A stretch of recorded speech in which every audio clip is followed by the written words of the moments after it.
باش بەناوی خوای بەخشندەی میهرەبان بەناوی گەلی کوردستان دانیشتنی ژمارە 18 وەرزی بەهارە ساڵی سێم خولی پێنجەمی پەرلەمانی کوردستان دەست پێکەین. سەرەتا داوا لە بەڕێزسکرتێری پەرلەمانەکەین کە بەرنامەی کار و پوختەی کۆنووسی کۆبوونەوەی پێشوو بخوێنێتەوە. فەرموو.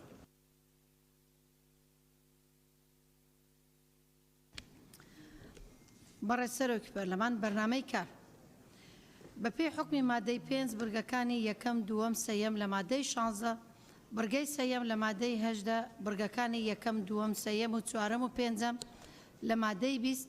مادەکانی 47 48 52 54 و 55 و 56 و 57 لە پەیڕەوی ناوخۆی پەرلەمانی کوردستان دەستەی سەرۆکایەتی پەرلەمان بریاریدا بەرنامەی کاری دانیشتنی ژمارە 18 ئاسایی خولی بەهارەی ساڵی سێیەم لە خولی پێنجەمی هەڵبژاردننی پەرلەمان لە کاتژمێر 1 پاشنیۆڕۆ ڕۆژی پێنجشەمە ڕێکەوتی 8 2021 بەم شێوەیە بێت. دەنگدان لەسەر ئەم پێشنیازە و ڕۆژە یاساینەی خوارەوە بە پێی حکمی مادەکانی 90 91 93 96 97 لە پەیڕەوی ناوخۆی پەرلەمانی کوردستان. 1. پێشنیاز و پرۆژە یاسای هەمواری یەکەمی ماف و امتیازاتی کەم ئەندام و خاوەن و پێداویستی تایبەت ژمارە 22 ساڵی 2011 لە هەرێمی کوردستان. 2. پرۆژە یاسای بەکارکردنی یاسای ڕسمی پولی عێراقی ژمارە 71 ساڵی 2012 لە هەرێمی کوردستان. 3. پرۆژە یاسا بەرکارکردنی هەمواری یاسای و بەرهێنانی پیشەسازی هەردوو کەرتی تایبەت و تێکەڵاو ژمارە 20 ساڵی 1998 هەموار کراوە. بەڕێزسەرۆکی پەرلەمان پوختەی دانیشتنی ژمارە 17 ئاسایی بەپێی حکمی بڕگەی دووەمی مادەی 252 لە پەیڕەوی ناوخۆی پەرلەمانی کوردستان پوختەی دانیشتنی ژمارە 17 ئاسایی خولی بەهارەی ساڵی سەیەم لە خولی پێنجەمی هەڵبژاردننی پەرلەمان لە کاتژمێر 11 پاشنیۆڕۆ ڕۆژی سێشەممە ڕێکەوتی 6 2021 بەم شێوەیە خوارەوە بوو. یەکەم دەستپێکردنی دانیشتن لەلایەن بەڕێز سەرۆکی پەرلەمان. دووەم خوێندنەوەی بەرنامەی کار و پوختەی دانیشتن لەلایەن بەڕێز سکرتێری پەرلەمان. سەیەم دەستپێکردنی بەرگەکانی بەرنامەی کار لەلایەن بەڕێز سەرۆکی پەرلەمان. چوارەم دەنگدان لەسەر پێشنیازە یاسای هەمواری یەکەمی یاسای ژمارە 3 ساڵی 2019 یاسای بەخاوەنکردنی ئەو زەویانەیە کە لە سنووری شارەوانیەکانی زیادە ڕۆیان لەسەر کراوە لە هەرێمی کوردستان بە دەنگی 68 ئەندام پەرلەمان. پێنجەم خستنە ڕوو خوێندنەوەی بیرۆکەی پەرلەمانتار بەڕێز زێدان ڕەشید خان ئۆدەڵ سەبارەت بە پرسی خوێندنی باڵا و تۆژینەوەی زانستی. شەشەم خوێندنەوەی دووەم بۆ ئەم پێشنیاز و پرۆژە یاساینەی خوارەوە. 1. پێشنیاز و پرۆژە یاسای هەمواری یەکەمی یاسای ماف و امتیازاتی کەم ئەندام و خاوەنی پێداویستی تایبەت ژمارە 22 ساڵی 2011 لە هەرێمی کوردستان. 2. پرۆژە یاسای بەرکارکردنی یاسای ڕسمی پولی عێراق ژمارە 71 ساڵی 2012 لە هەرێمی کوردستان. 3. پرۆژە یاسا بەرکارکردنی هەمواری یاسای و بەرهێنانی پیشەسازی هەردوو کەرتی تایبەت و تێکەڵاو ژمارە 20 ساڵی 1998 هەموار کراوە. 7. کۆتایی هاتنی دانیشتن لەلایەن بەڕێز سەرۆکی پەرلەمان. زۆر سپاس. بەڵێ زۆر سپاس. داوا لە سەرۆکایەتی لیژنەکانی یاسایی دارایی کاروباری کۆمەڵایەتیەکەین بێنە ئێرە. فەرموون. مامۆستا عومەر فەرموو. ئەوە چییە بۆ خاڵ بەناوی خۆی بەخشندەی میهرەبان بەڕێز سەرۆکی پەرلەمان ئێمە ژمارەی یاسای ئەندامانی پەرلەمان بە واژۆی 27 ئەندامی پەرلەمان کە نزیکەی لە ساڵ 25 ژمارەی ئەندامانی پەرلەمان پێگەیەنێ و لە کاتی یاساییە بە پێی بڕگەی چوارەم مادەی 48 لە پەیڕەوی ناوخۆ یاداشتێکمان پێشکەش بە بەڕێستان کرد سەبارەت بە بڕیارێکی پەرلەمانی وەک تەواوکار بۆ دانیشتنی پێشووتری پەرلەمان ژمارە 16 لە 28 6 کە نزیکەی 7 سەعادەم پەرلەمانە بە ڕێزە کۆبوونەوەی کرد بۆی پەرلەمان بە قووەتەوە بەرامبەر بە حکوومەت دەرکەوێ و بە بڕیارێک حکوومەت پابندکا بە کۆکردنەوەی داهاتەکان گەڕانەوەیان بۆ خەزێنەی گشتی و پابندی بە بەرپرسیارەتی خۆی لە موچە خۆران و کۆتایی هێنان بە لێبڕینی موچە تکایە بۆ ئەو یاداشتەمان نەکرایە بەشێک لە بەرنامەی ئەمڕۆی کۆبوونەوە ئەگەر وەڵامتان هەبێت سپاسدانەکەین. باڵێ دکتۆر ئیسماعیل. بسم الله الرحمن الرحيم. بريس سروكا برلماني نقطة من بيروي ديف مادة 58 شيستية خلاصية 2020 حتى في حفت بسيار ما رفع كنبو مجلس وزراء ووزراء حفت بسيار ي 2020 أمام جاشنا نيفا دوي 2021 كي وحتى في برسف نهاتنا طيبات استركيز السيرفي بسيارات كم يا 23 قانون ما يعني قانون 1993 جماره 15 يا ركرا وهيفا سور اگر هات با چه کرن وقتی تنگاوی و حالت نه طبيعي چه ببن ام محتاج ركرا خير خازینا بین آوه بما بینن و محتاج کسی لاینا جنابین آوه بما بینن اگر اف رکراوا دیف قانونی هات یا ایدی کرن هبا وگاوی اربیل نتکفتت وی کراسی دا یا دی خالا دیامن دی خالا 57 اگر زحمن نبید كاك سركو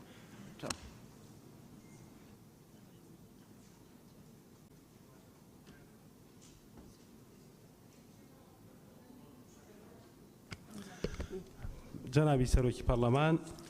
والله من نامويت يعني لسر موضوعي اوي كما دوينه واجومان كو كردو تو بوي چونك لما وكاني رابردوا حظ ساعات وديان زي داش من داو لسر موضوعي لبريني موچه براسي ودواتر چند كوبونويك ام برلمانا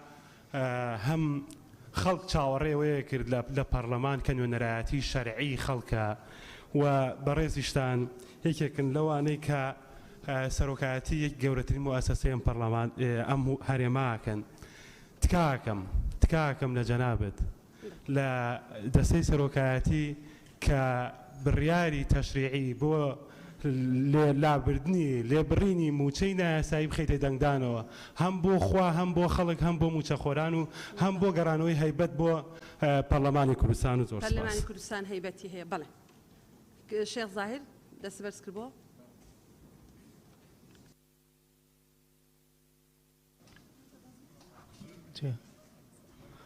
برای سروچ پارلمان پیما بی بریاری تشریعی نیه یعنی لروی یاسا و آوانه یعنی اگر تماشا بکن نلا یاسای جماره سالی 92 نل دستوری عراقی سمکێک نییە بەناوی بڕیاری تەشریعی ئەوەی هەیە بەڵکو تەنها سەمچی بڕیارەکە ئەویش بۆ چەند مەبەستێکە بڕیاری یەکەم بڕیار مەسەڵەن بە نمونە بڕیاری ناوخۆی پەرلەمان بۆ ڕایکردن و ڕێخستنی کاروباری پەرلەمان دووەم بڕیاری مەسەڵەن بڕیاری تەشریعی پەیوەندی بە پرۆسە یاسادانان هەیە بۆیە هیچ چەمکێک نییە بەناوی بڕیاری تەشریعی و زۆر سوپاس بەڕێزان هیچ مەناعەتێک نییە هیچ لاریەک نییە لەوەی کە ئەو بەڕێزانەی کە ئێستا واژۆیان کردووە و تەنانەت ئەندامانی تری پەرلەمانی کوردستانیش پرۆژەی بڕیارێکی تەشریعی بۆ ئەو بابەتە ئامادە بکەن و بەڕێکارە یاسایە پەیڕەویەکانە تێبپەڕێ و ئێمە لە سەرۆکایەتی پەرلەمان چاوەڕێی داڕشتەی ئەو بڕیارە دەکەین کە بەڕێستان دەتانەوێت لێرە بەڕێکاری پەیڕەوی دروستی یاساکاری تێبپەڕێ بەڵێ کاک عەلی حەمەد بەناوی خوای گەورە و میهرەبان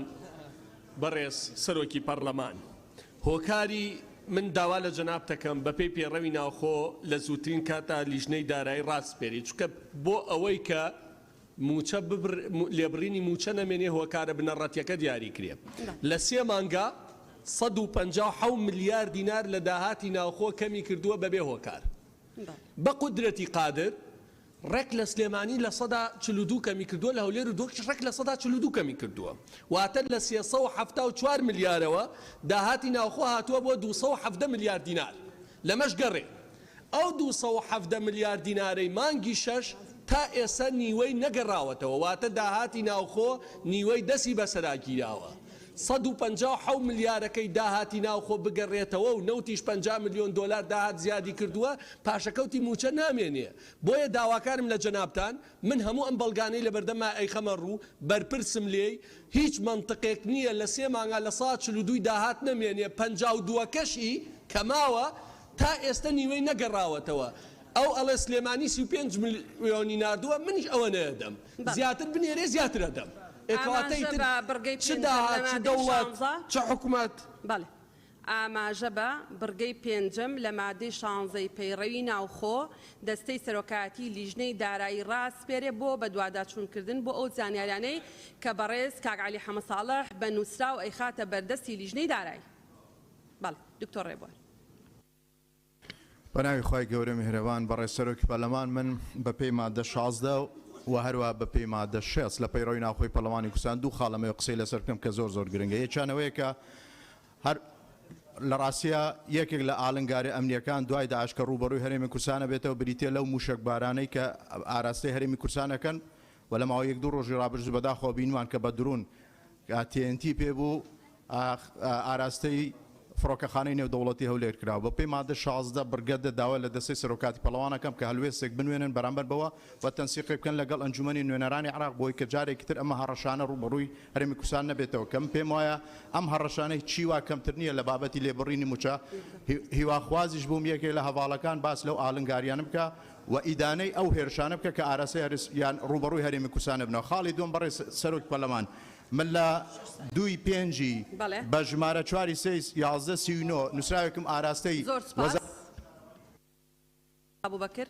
سپاس. بەڕێز سەرۆکی پەرلەمان وەزارەتی دارایی نووسراوێکیان دەرکردووە بە ژمارە 54/69 لە 4/7/2021 وەکو خۆیان ئەڵەن پاڵپشت بە نووسراوی ئەنجومەنی وەزیران ژمارە 28/74 لە 7/3 و پاڵپشت بە یاسای چاکسازی ژمارە 2 ساڵی 2020 کە دەڵێ هەر بڕوانامەیەک بەبێ مۆڵەتی خوێندن بەدەست نەهاتبێت هەڵدەوەشێتەوە.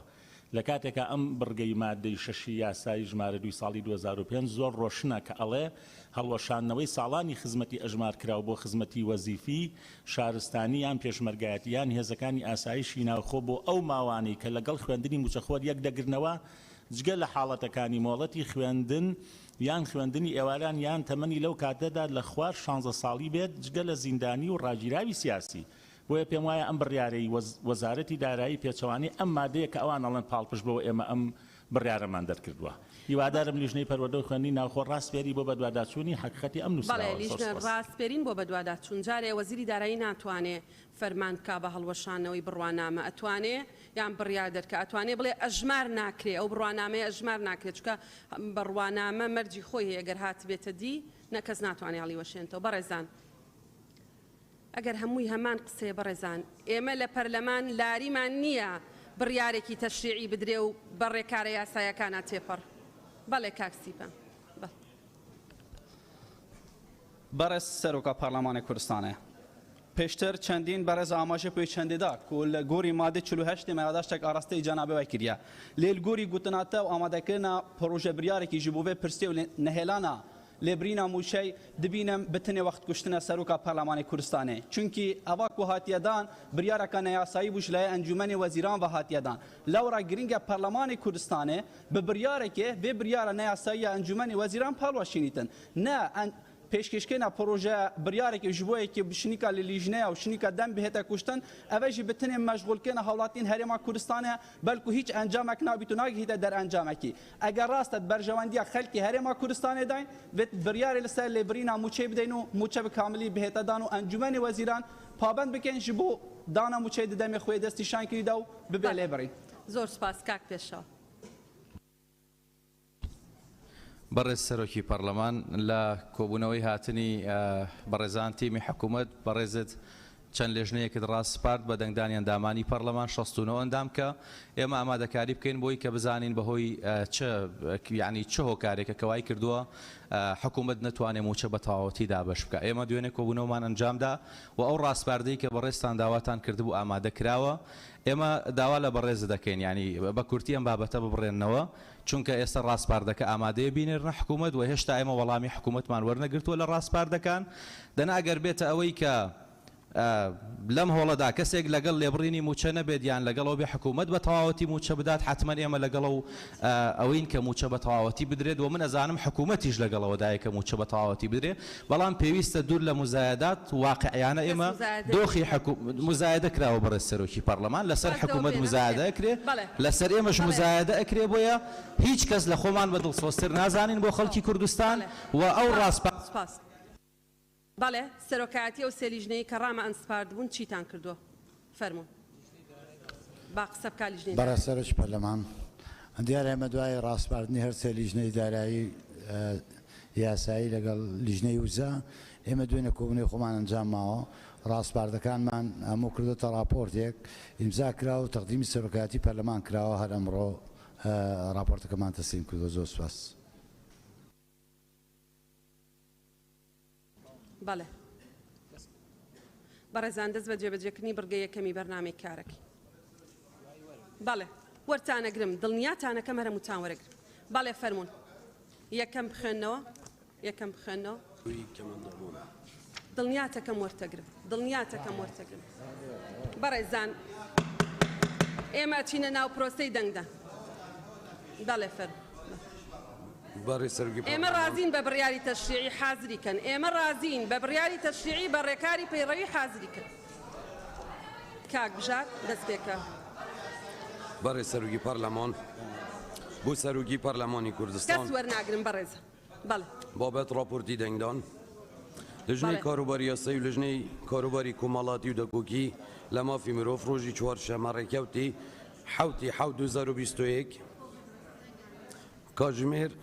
12 کۆبوونەوەی هاوبەشیان ئەنجامدا بۆ تاوتوێکردن و داڕشنەوەی ئەو پێشنیارانەی کە لەلایەن لە ئەندامانی پەرلەمانەوە پێشکەش کراون سەبارەت بە پرۆژە و پێشنیازە یاسای هەمواری یاسای مافۆمتیازاتی کەمەندام و خاوەن پێدەویستی تایبەت ژمارە 22 ساڵی 2011 لە هەرێمی کوردستان داش عێراق لە دانیشتنەی خوێندنەوەی دووەمدا دوای گفتوگۆکردن و تاوتوێکردن لژنەکان گەیشتنامە ئەنجامانەی خۆوەرەوە سەبارەت بەڕێ سەرۆکی پەرلەمان مباشر لێرە باسی مادە یەک دەکەین چونکە عنوان و مادە یەک دوو جار تەوزیحشمدا لە جەلسەی ڕابردوو کە یەک شتە و پێشنیارەکان کومان کردیە لە ضمنی مادە یەکدا چونکە مادە یەک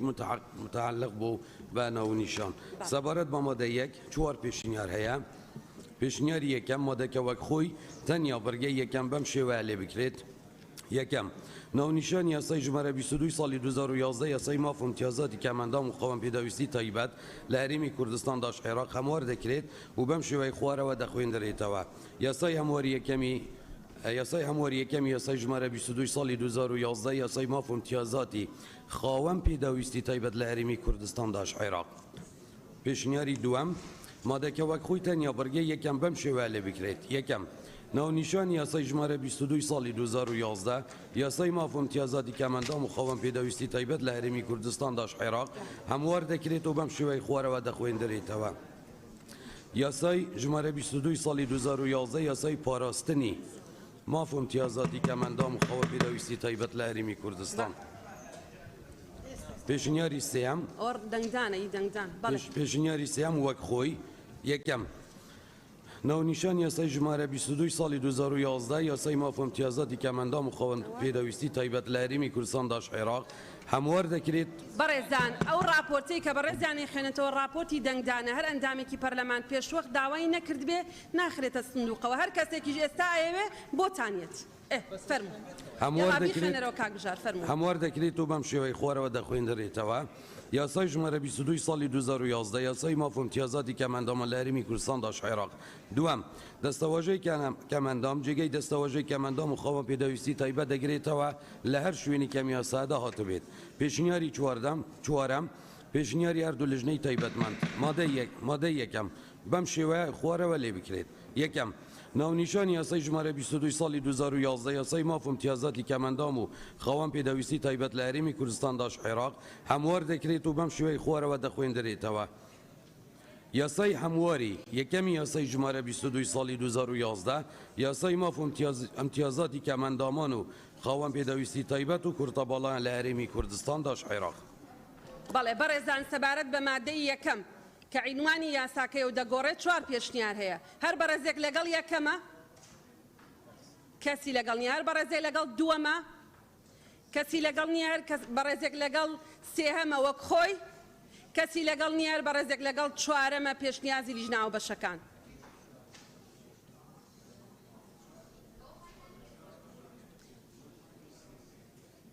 کەمەندام و خاوەن پێداویستی تایبەت و کورتە باڵە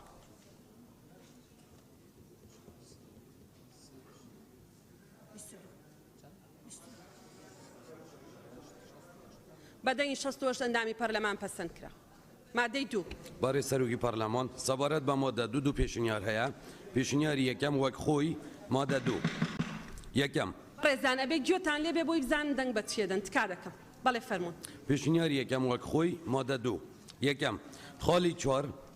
خاڵی چواری مادە یەکەم یاساکە هەموار دەکرێت بەم شێوەی خوارەوە دەخوێندرێتەوە. 4 ئەنجومەنی چاودێری و شیاندنی کەمەندامان لە هەرێمدا. دووەم خاڵی پێنجی مادە یەکەم هەڵدەوەشێتەوە و ئەم دەقەی خوارەوە شوێنی دەگرێتەوە. 5 کەمەندام هەر کەسێک کە کەم توانایی یان تواناییەکی تەواوی ماوەدرێژی جەستەیی و مێشکی هزری یان هەستیان هەیە زگماکێک یان دواتر ڕووی دابێت بە جۆرێک لە کاتی مامەڵەکردن لە دۆخ و بوارە جیاوازەکاندا نەتوانن توانە و کارەی خۆیان هاوشێوەی کەسانی تر بەبێ ئاستەنگ بخەنەگەر. سێم خاڵی شەشی مادە یەکەم هەڵدەوەشێتەوە و ئەم دەقەی خوارەوە شوێنی دەگرێتەوە. 6 کورتە باڵا ئەو کەسێک کە بەهۆی نارێکی لە سیستەمی گەشەیدا ئاستی بەرزی باڵان بە شوێکی ناسەی کەم بێت ئەمەش بە بڕیاری لیژنەیەکی پزیشکی پسپۆر دەستنیشان دەکرێت. چوارەم برگەکانی حوتەم و دەیەمی مادەی یەکەم لە یاسا کە هەموار دەکرێت بەم شێوەی خوارەوە دەخوێندرێتەوە. حوتەم ناسنامە ئەو بەڵگەنامە تایبەتەیە کە وەزارەت بۆ پێناسی کەمەندامان دەری دەکات و هەلگرەکەی لەو مۆفۆ امتیازاتانەی ئاشنابێت کەم یاسا دەیبەخشێت. دەیەم بنکەکانی حەواندنەوە ئەو بنکانن کە کەمەندامان لە خۆ دەگرن ئەوانەی شوێنی مانەوەیان نییە و پێویستیان بە کەسانێک هەیە چاودێریان بکەن. پێنجەم بەرگەیەک بە زنجیرە 11ەم بۆ مادەی یەکەم زیاد دەکرێت بەم شێوەی خوارەوە دەخوێندرێتەوە. 11ەم سندۆقی کۆمەک بوو چاودێری و شیاندنی کەمەندام و کورتە باڵاکان. پێشنیاری دووەم پێشنیاری هەردوو لیژنەی تایبەتمەند مادەکە بەم شێوەی خوارەوە لێ بکرێت. یەکەم بەرگەی چوارەمی مادە یەکەم یاساکە هەموار دەکرێت و بەم شێوەی خوارەوە دەخوێندرێتەوە. چوارەم ئەنجومەنی چاودێری و خاوەن کەمەندامان و خاوەن پێدەویستی تایبەت و کورتە باڵایان. بەڕێ سەرۆکی پەرلەمان ئەگەر ئەفو ئەوە غەڵەتێکیم لە کەم ئەندامان باوەی دووجار خاوەن تیکرار نەبێت. جارێکی تر دەخوێنم. چوارەم ئەنجومەنی چاودێری کەمەندامان خاوەن پێدەویستی تایبەت و کورتە باڵا ئەو خاوەنە زیاد. دووەم بەرگەی شەشەمی مادەی یەکەمی یاساکە هەموار دەکرێتەوە و بەم شێوەی خوارەوە دەخوێندرێتەوە. شەشەم کەمەندام هەر کەسێک دووچاری پێکەوتەیەکی ماوە درێژ دەبێت جا چ جەستەیی بێت یان عەقلی یان هزری یان هەستی بە شێوەیەکی تەواو بێت یان بەشێکی ببێتە بربەستێک یان زیاتری بەشداریکردنی بە شێوەیەکی سروشتی لە کۆمەڵگاوە کەسانی دیکە. سێم بەرگەیەک بە زنجیرەی حوتەم بۆ مادەی یەکەمی یاساکە زیاد دەکرێت بەو پێیە بەرگەکانی دواتر ڕێزبەند دەکرێتەوە و بەم شێوەی خوارەوە دەخوێندرێتەوە. حوتەم کورتە باڵا ئەو کەسەیە کە بەهۆی نارێکی لە سیستەمی گەشەییدا ئاستی بەرزی باڵای بە شوێکی ناسەی کەم بێت ئەمەش بە بڕیاری لیژنەیەکی پزیشکی پسپۆر دەستنیشان دەکرێت. چوارەم بەرگەی حوتەمی مادەکە هەموار دەکرێت بەم شێوەی خوارەوە دەخوێندرێتەوە. حوتەم ناسنامە ئەو بەڵگەنامە تایبەتەیە کە وەزارەت بۆ پێناسی کەمەندامان دەری دەکات و هەلگرەکەی لەو مافۆ امتیازاتانەی ئاشنابێت کەم یاسا دەیبەخشێت. پێنجەم بەرگەی دەیەمی مادەکە هەموار دەکرێت بەم شێوەیە خوارەوە دەخوێندرێتەوە. دەیەم بنکەکانی حەواندنەوە ئەو بنکانن کە کەمەندامان و خاوەن پێدەویستی تایبەت و کورتە باڵایان لە خۆ دەگرن ئەوانەی شوێنی حەوانەوەیان نییە و پێویستیان بە کەسانێک هەیە چاودێریان بکەن. شەشەم بەرگەیەک بە زنجیرەی 12ەم بۆ مادەی یەکەم زیاد دەکرێت بەم شێوەی خوارەوە دەخوێندرێتەوە. 12ەم سندۆقی کۆمەک بۆ چاودێری کەمەندامان و خاوەن پێداویستی تایبەت و کورتە باڵایان. بەڵێ سەبارەت بە مادەی دوو پێشنیار هەیە هەر بەڕێزێک لەگەڵ پێشنیاری یەکەمە وەک خۆی کەسی لەگەڵ نییە هەر بەڕێزێک لەگەڵ پێشنیاری دووەمە پێشنیاری لیژنە هاوبەشەکان.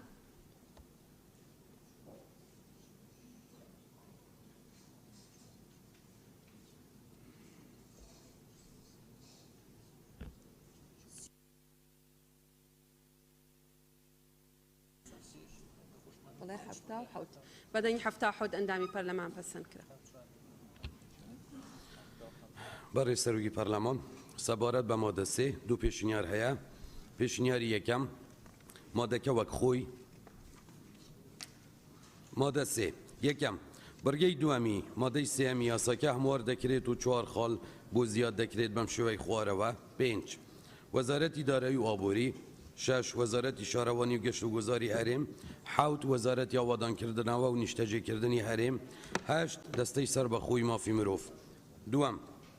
بەرگەی سێمی مادە سێ هەموار دەکرێت و بەم شێوەی خوارەوە دەخوێندرێتەوە. سێم نوێنەری کۆمەڵەکانی کەمەندامان کە لە نێوان خۆیاندا دەستنیشان دەکەن بە مەرجێک هەر نوێنەرێک تەنها بۆ ماوەی 2 ساڵ نوێنەرەتیان دەکات و لە کاتی پێویستدا دەکرێت ماوەکەی درێژ بکرێتەوە و بە مەرجێک لە 2 ساڵ تێپار نەکات. پێشنیاری دووەم پێشنیاری هەردوو لیژنەی تایبەتمەند مادەکە بەم شێوەی خوارەوە لێ بکرێت. هەردوو بەرگەی دووەم و سێمی مادەی سێمی یاساکە هەموار دەکرێت بەم شێوەی خوارەوە دەخوێندرێتەوە. دووەم نوێنەری ئەم وەزارەتانەی خوارەوە بە مەرجەی پلەی هەر کامیان لە بەڕێوەبەری گشتی کەمتر نەبێت. 1 خوێندنی باڵا و توێژینەوەی زانستی. 2 پەروەردە. 3 تەندروستی. 4 ڕەوشەنبیری و لاوان. 5 دارایی و ئابووری. 6 شارەوانی و گەشت و گوزار. 3 نوێنەرێکی یەکێک لە کۆمەڵەکانی کەمەندامان و خاوەن پێداویستی تایبەت و کورتە باڵایان کەم کۆمەڵانە لە نێوان خۆیاندا دەستنیشان دەکەن. سەبارەت بە مادەی سێ دوو پێشنیار هەیە بەڕێزێ لەگەڵ پێشنیاری یەکەمەوە خۆی کەسی لەگەڵ نییە هەر کەسێک لەگەڵ پێشنیاری دووەمە بەڕێزان پێشنیاری لیژناوە بەشەکان بەڕێزان بەدەنگی 74 ئەندامی پەرلەمان پەسەند کرا.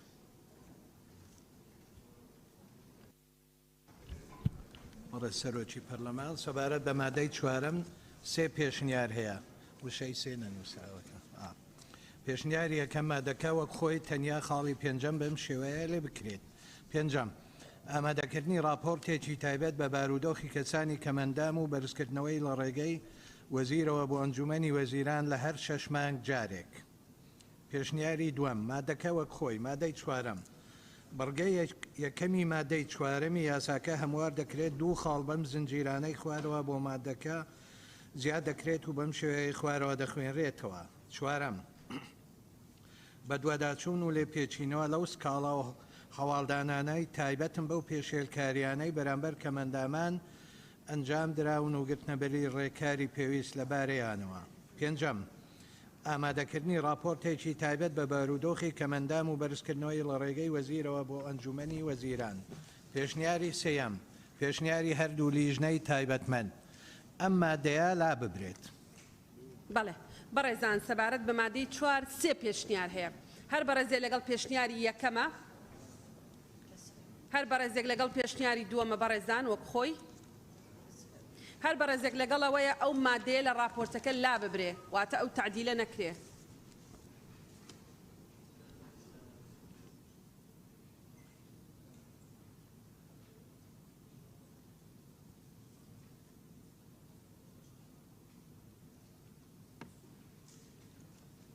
بەدەنگی 72 ئەندامی پەرلەمان پەسەند کرا. مادەی 5 مادەی پێنجەم سێ پێشنیار هەیە. پێشنیاری یەکەم مادەکە بەم شێوەیە لێ بکرێت. بڕگەی دووەمی مادەی شەشەم یاساکە هەموار دەکرێت و بەم شێوەیە خوارەوە دەخوێنرێتەوە. دووەم ئەوانەی حکمەکانی بڕگەی یەکەمی ئەم مادەیە دەیانگرێتەوە و فەرمانبەری کەم ئەندامن شایستەی دەرماڵەی لە بری کەم ئەندامی دەبن بەو ڕێژەیە ئەنجومەنی وەزیرانی هەرێم بڕیاری لەبارەوە دەدات و دەخرێتە سەر موچەی فەرمانبەریان و دوای خانەنشینبوونیشیان بەردەوام دەبێت. هەردوو بڕگەی دووەم و سێەمی مادەی شەشەمی یاساکە هەموار دەکرێت و بەم شێوەیە خوارەوە دەخوێنرێتەوە. دووەم ئەوانەی حکمەکانی بڕگەی یەکەمی ئەم مادەیە دەیانگرێتەوە و فەرمانبەری کەم ئەندامن شایستەی دەرماڵەی لە بری کەم ئەندامی دەبن بەو ڕێژەیە ئەنجومەنی وەزیرانی هەرێم بڕیاری لەبارەوە دەدات و دەخرێتە سەر موچەی فەرمانبەریان و دوای خانەنشینبوونیشیان بەردەوام دەبێت. سێەم ئەوانەی حکمەکانی بڕگەی یەکەمی مادەی سەرەوە دەیانگرێتەوە کەسانی کەم ئەندامی بێدەرامەتن شایستەی بەخشینی لە بری کەم ئەندامی دەبن کە یەکسانە بە 2 لە سەرسەی کۆمەکی پاراستنی کۆمەڵایەتی سەرەڕای کۆمەچێک کە بەم شێوەیە دیاری دەکرێت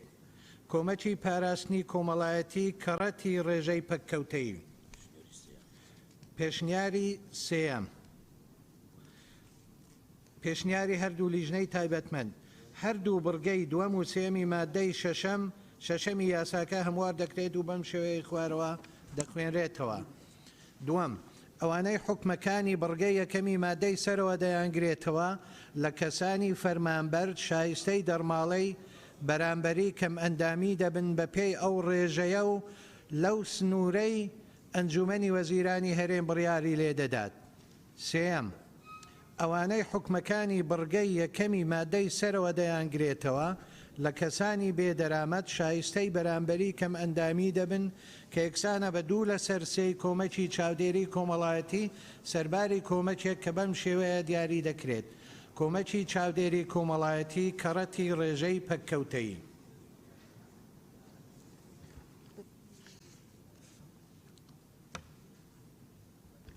بەڵێ سەبارەت بە مادەی 5 سێ پێشنیار هەیە بەڕێزان هەر بەڕێزێک لەگەڵ پێشنیاری یەکەمە با دەست بەرزکاتەوە کەسی لەگەڵ نییە هەر بەڕێزێک لەگەڵ پێشنیاری دووەمە وەک خۆی منیش لەگەڵ پێشنیاری دووەم دوو ئەندام هەر بەڕێزێک لەگەڵ پێشنیاری سێمە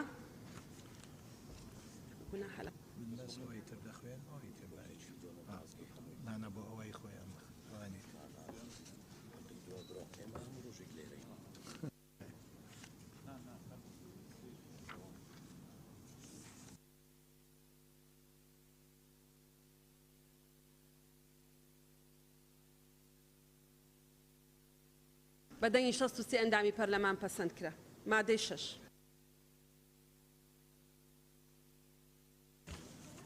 سەبارەت بە مادەی شەشەم دوو پێشنیار هەیە. پێشنیاری یەکەم وەک خۆی مادەی شەشەم بڕگەیەک بە زنجیرەی چوارەم بۆ مادەی نۆیەمی ئەم یاسایە زیاد دەکرێت و بەم شێوەیە خوارەوە دەخوێنرێتەوە. چوارەم دانانی پرۆگرامی تایبەت دەربارەی کەمەندامان و کورتەباڵایان لە پرۆگرامەکانی پەروەردەیی. پێشنیاری دووەم پێشنیاری هەردوو لیژنەی تایبەتمەند مادەکە بەم شێوەیە لێ دەکرێت. مادەی شەشەم بڕگەیەک بە زنجیرەی چوارەم بۆ مادەی نۆیەمی ئەم یاسایە زیاد دەکرێت و بەم شێوەیە خوارەوە دەخوێنرێتەوە. چوارەم دانانی پرۆگرامی تایبەت دەربارەی کەم ئەندامان و خاوەن پێداویستی تایبەت و کورتەباڵایان لە پرۆگرامەکانی پەروەردەیی. بەڵێ زۆر سوپاس. سەبارەت بە مادەی 6 دوو پێشنیار هەیە وەک خۆی هەر بەڕێزێکی لەگەڵە کەسی لەگەڵ نییە. پێشنیاری لیژنەی تایبەتمەند هەر بەڕێزێکی لەگەڵە بەدەنگی 73 ئەندامی پەرلەمان پەسەند کرا. مادەی 7 فەرموون کاکۆ. بەڕێز سەرۆکی پەرلەمان سەبارەت بە مادەی 7 دوو پێشنیاری هەیە. پێشنیاری یەکەم مادەکەوە خۆی تەنیا هەردوو خاڵی یەکەم و دووەمی بەرگەی چوارەم بەم شێوەیە لێ بکرێت.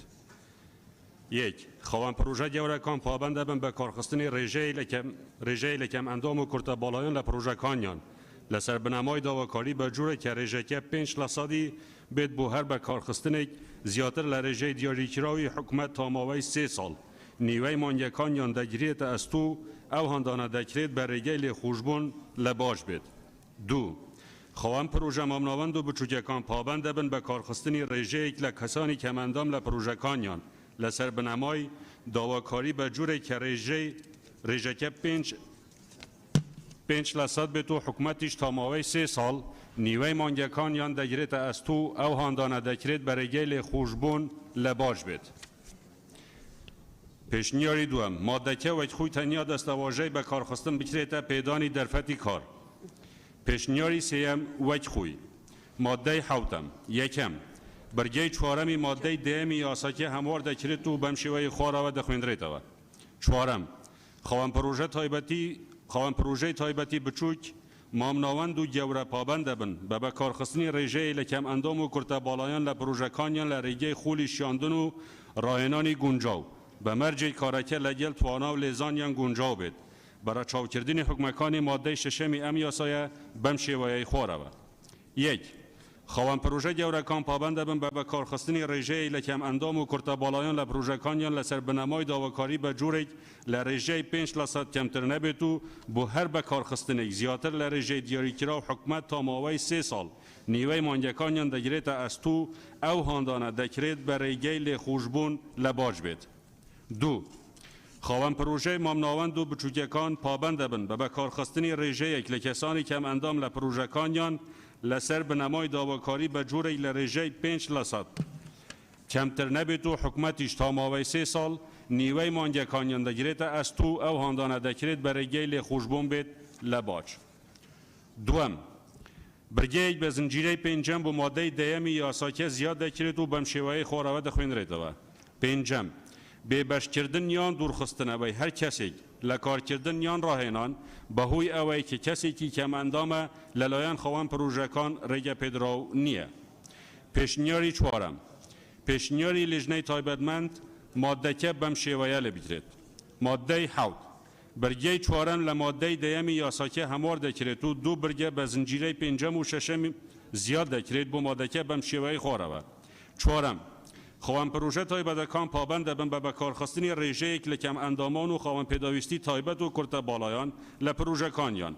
بەو شێوەیەی گونجاو بێت لەگەل توانە و لێزانیەکانیان شیاندن و ڕاهێنانی گونجاویان بۆ بکرێت تا لەگەل پێداویستیەکانی کار گونجاو بێت. حکومەتیش تا ماوەی 3 ساڵ نیوەی مانگەکانیان لە ئەستوو دەگرێت بەرە چاوگیردنی حکومەکانی مادەی 6 یاساکە. 5.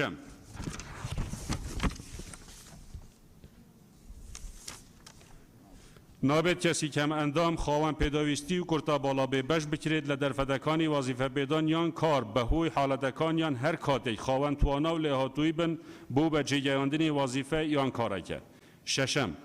کەم ئەندام و خاوەن پێداویستی و کورتەباڵا مافی دەستکەوتنی مۆڵەتی شوفێریان هەیە بە پێی ڕێنماییە بەرکارەکان. بەڵێ بەڕێزان مادەی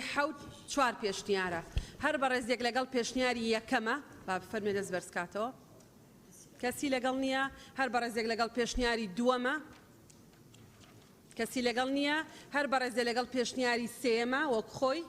با دەست بەرزکاتەوە هەر بەڕێزێ لەگەڵ پێشنیاری لیژنە هاو بەشەکانە دوو کەس بڵێ هەر بەڕێزێ لەگەڵ پێشنیاری لیژنە هاو بەشەکانە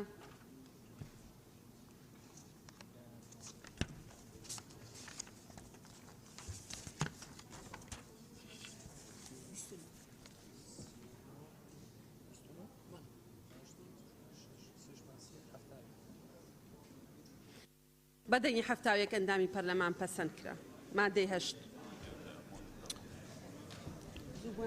سەبارەت بە مادەی 8.5 پێشنیاری هەیە. پێشنیاری یەکەم مادەکە بەم شێوەیە خۆڕەوە لێ بکرێت. مادەی 8. 5. خاوەن پروژەکانی نیشتەجێبوون بە هەماهەنگی لەگەڵ وەزارەت پابند دەبن بە دیزاینکردنی ڕێژەیەکی دیاریکراو لە یەکەکانی نیشتەجێبوون بۆ کەسانی کەم ئەندام بە پێی خواست بە بەهایە کە ڕێژەکەی لە 15% کەمتر نەبێت و لە 30% زیاتر نەبێت لە یەکەکانی تری پروژەکە بە مەرجی گونجاندنی یەکەکە لەگەڵ بارودۆخی کەسەکە. پێشنیاری دووەم مادەکە بەم شێوەیە خۆڕەوە لێ بکرێتن. مادەی 8. برگەیەک بە زنجیرەی 5 بۆ مادەی 11 یاساکە زیاد دەکرێت و بەم شێوەیە خۆڕەوە دەخوێنرێتەوە. 5. خاوەن پروژەکانی نیشتەجێبوون بە هەماهەنگی لەگەڵ وەزارەت پابند دەبن بە دیزاینکردنی ڕێژەیەک کە لە 5% لە یەکەکانی نیشتەجێبوون بۆ کەسانی کەم ئەندام بە پێی خواست بە بەهایەکی کەمتر لە یەکەکانی تری پروژەکە بە مەرجی گونجاندنی یەکەکە لەگەڵ بارودۆخی کەسەکە. پێشنیاری سێم مادەکە بەم شێوەیە لێ بکرێت. مادەی 8. برگەیەک بە زنجیرەی 5 بۆ مادەی 11 یاساکە زیاد دەکرێت و بەم شێوەیە خۆڕەوە دەخوێنرێتەوە. 5. خاوەن پروژەکانی نیشتەجێبوون بە هەماهەنگی لەگەڵ وەزارەت پابند دەبن بە دابینکردنی ڕێژەیەکی دیاریکراو لە یەکەکانی نیشتەجێبوون بۆ کەسانی کەم ئەندام بە پێی خواست بە بەهایەکی کەمتر لە تێچوو یەکەکانی تری پروژەکە بە مەرجی گونجاندنی یەکەکە لەگەڵ بارودۆخی کەسەکە. پێشنیاری 4 وەک خۆی. مادەی 8. برگەیەک بە زنجیرەی 5 بۆ مادەی 11 یاساکە زیاد دەکرێت و بەم شێوەیە خۆڕەوە دەخوێنرێتەوە. 5. خاوەن پروژەکانی نیشتەجێبوون بە هەماهەنگی لەگەڵ وەزارەت پابند دەبن بە دیزاینکردنی ڕێژەیەکی دیاریکراو لە یەکەکانی نیشتەجێبوون بۆ کەسانی کەم ئەندام بە پێی خواست بە بەهایەکی کەمتر لە یەکەکانی تری پروژەکە بە مەرجی گونجاندنی یەکەکە لەگەڵ بارودۆخی کەسەکە. پێشنیاری پێنجەم پێشنیاری لیژنەی تایبەتمەند بەرگەیەک بوو مادەی 11 یاساکە زیاد دەکرێت بە زنجیرەی پێنجەم بەم شێوەی خۆراوە دەخوێندرێتەوە. پێنجەم ئەو لایەنانەی پرۆژەکانی نیشتە جێبوون جێبەجێ دەکەن پابەند دەبن بە هەماهەنگی لەگەڵ وەزارەت بە تەرخانکردنی ڕێژەیەکی دیاری کراو لە یەکەکانی نیشتە جێبوون بۆ کەم ئەندامان و خاوەن پێداویستی تایبەت و کورتە باڵایان بەبێ بەرامبەر بەو مەرجەی گونجاو بێت بۆ بارودۆخی گوزەران و جەستەیان. بەڵێ زۆر سپاس. بەڕێزان سەبارەت بە مادەی 8 پێنج پێشنیار هەیە. هەر بەڕێزێ لەگەڵ پێشنیاری یەکەمە. کەسی لەگەڵ نییە. هەر بەڕێزێ لەگەڵ پێشنیاری دووەمە. کەسی لەگەڵ نییە. هەر بەڕێزێ لەگەڵ پێشنیاری سێمە. کەسی لەگەڵ نییە. هەر بەڕێزێ لەگەڵ پێشنیاری چوارەمە. کەسی لەگەڵ نییە. هەر بەڕێزێ لەگەڵ پێشنیاری لیژنە هاوبەشەکانە.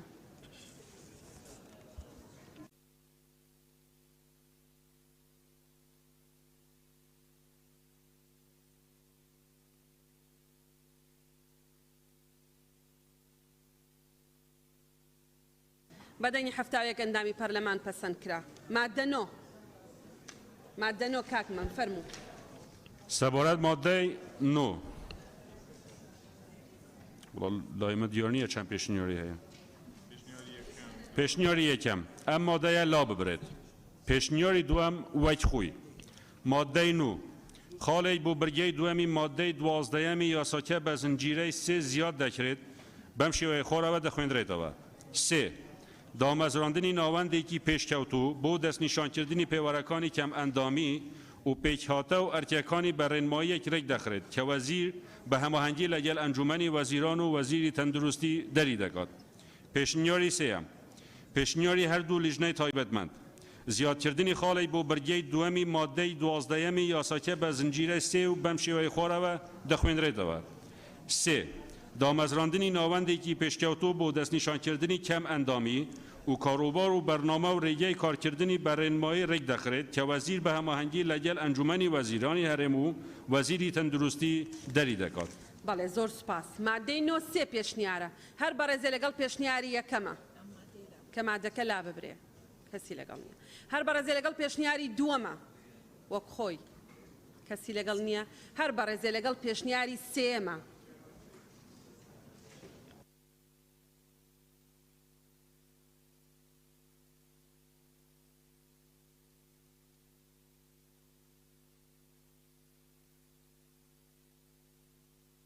بەدەنی 73 ئەندامی پەرلەمان پەسەند کرا. مادە 10 فەرموون. بەنای خۆی گەورە بەڕێز سەرۆکی پەرلەمان مادە سەبارەت بە مادە 10 سێ پێشنیار هەیە.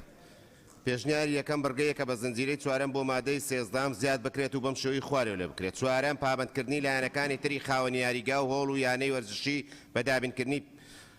بەش و شوێنی تایبەت کە تیایدا بتوانن وەرزش و چالاکیە کۆمەڵایەتەکان ئەنجام بدەن. پێشنیاری دووەم وەک خۆی. مادەیدا بەرگەی یەکەمی مادەی 13 یاساکە هەموار دەکرێت و بەم شێوەیە دەخوێندرێتەوە. یەکەم لایەنە پەیوەنددارەکان لە حکوومەت پابەندن بە ڕەخساندنی هەلی چالاکیەکانی وەرزشی و کۆمەڵایەتی و کەم ئەندامان و یارمەتیدانیان بۆ ئەنجامدانی ئەو ورزشانەی کە دەگونجێت لەگەڵ بارودۆخیان و ئەمەش لە ڕێگای یەکەم گونجاندن و دروستکردنی یاریگا و هۆڵی وەرزشی و خێوەتگە و یانەی تایبەت. دووەم پابندکردنی لایەنەکانی تری خاوەن یاریگا و هۆڵ و یانە وەرزشی بە دابینکردنی بەش و شوێنی تایبەت کە تایدا بتوانن وەرزش و چالاکیە کۆمەڵایەتیەکان ئەنجام بدەن. پێشنیاری سێەم پێشنیاری هەردوو لیژنەی تایبەتمەند مادەی 10 بەرگەی یەکەم مادەی 13 یاساکە هەموار دەکرێت بەم شێوەیە دەخوێندرێتەوە. یەکەم لایەنی پەیوەنددارەکان لە حکوومەت پابەندن بە ڕەخساندنی هەلی چالاکی وەرزشی و کۆمەڵایەتیەکان بۆ کەمەندامان و خاوەن پێداویستی تایبەت و کورتەباڵایان و یارمەتیدانیان بۆ ئەنجامدانی ئەو وەرزشانەی کە دەگونجێ لەگەڵ بارودۆخیان ئەمەش لە ڕێگای یەک گونجاندنی یاریگا و هۆڵی وەرزشی و خێوەتگە و یانەی تایبەت. دوو پابندکردنی لایەنەکانی تری خاوەن یاریگا و هۆڵ و یانەی وەرزشی بە دابینکردنی بەش و شوێنی تایبەت کە تیایدا بتوانن وەرزش و چالاکیە کۆمەڵایەتیەکان ئەنجام بدەن و بەشداریان پێ بکرێت لە چالاکی وەرزشی نێودەوڵەتیەکان. بەڵێ بەڕێزان سەبارەت بە مادەی 10 سێ پێشنیار هەیە. هەر بەڕێزێ لەگەڵ پێشنیاری یەکەمە بفەرمووی دەست بەرزکاتەوە. کەسی لەگەڵ نییە هەر بەڕێزێ لەگەڵ پێشنیاری دووەمە وەک خۆی کەسی لەگەڵ نییە هەر بەڕێزێ لەگەڵ پێشنیاری لیژنە هاوبەشەکانە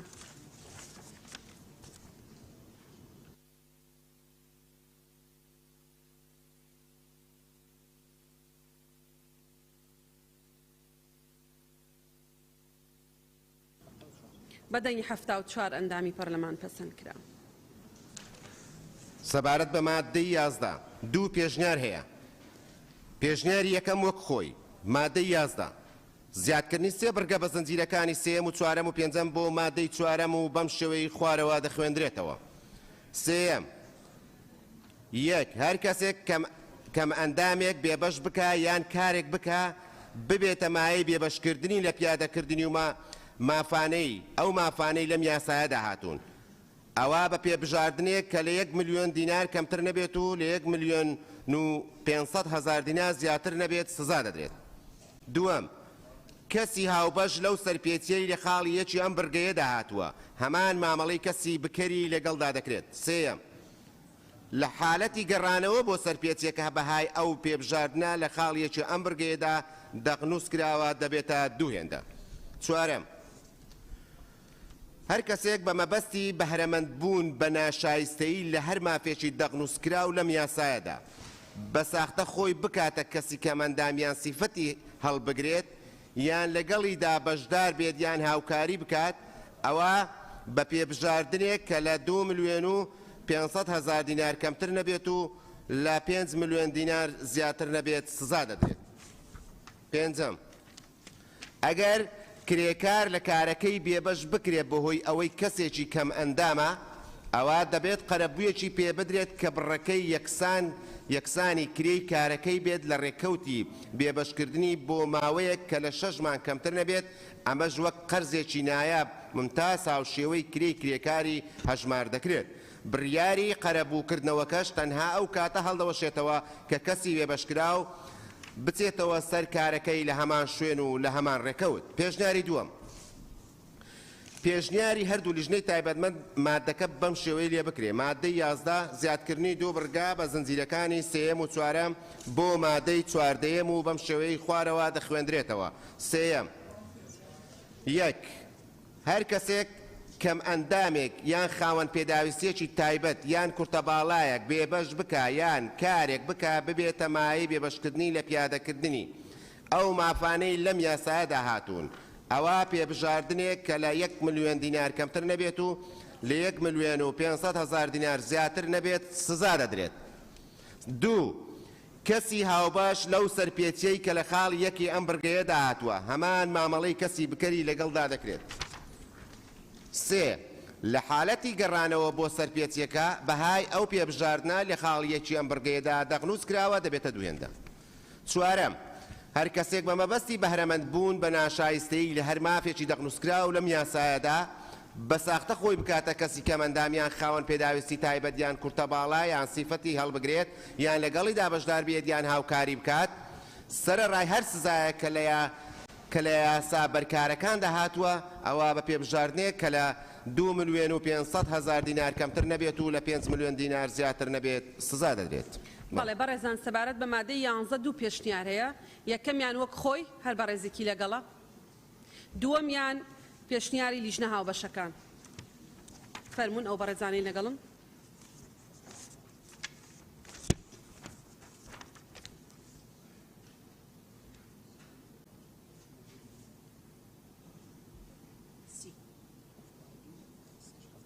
بەدەنگی 75 ئەندامی پەرلەمان پەسەند کرا. مادەی 12 سەبارەت بە مادەی 12 هیچ پێشنیارێک نییە وەک خۆی. مادەی 12 وەزیری کار و کاروباری کۆمەڵایەتی بە هامانجی لەگەڵ وەزیری تەندروستی پێویستە ڕێنمایی بۆ ئاسان جێبەجێکردنی حکومەکانی ئەم یاسایە دەربکەن. مادەی 12 وەک خۆی هیچ پێشنیارێک نییە هەر بەڕێزێکی لەگەڵە.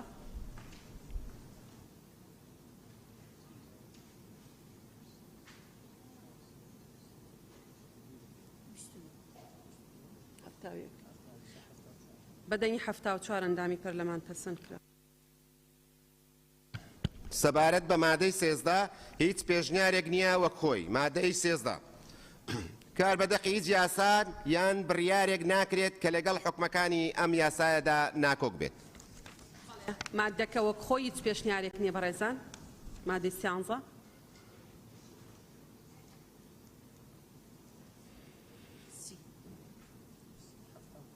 بەدەنی 75 ئەندامی پەرلەمان پەسەند کرد. سەبارەت بە مادەی 14 هیچ پێشنیارێک نییە وەک خۆی. مادەی 14 پێویستە ئەنجومەنی وەزیران و لایەنە پەیوەنددارەکان حکومەکانی ئەم یاسایە جێبەجێ بکەن. بەڕێزان مادەی 14 وەک خۆی هیچ پێشنیارێک نییە.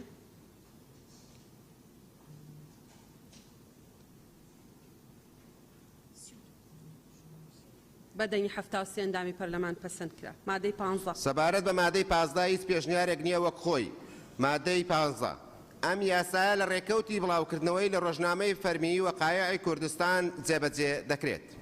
بەڵێ بەڕێزان هەر ئەندامێکی بەڕێزی پەرلەمان لەگەڵ ئەوەیە کە بەڵێ مادەکە وەکو خۆی پەسەند کرێ مادەی 15 فەرمون.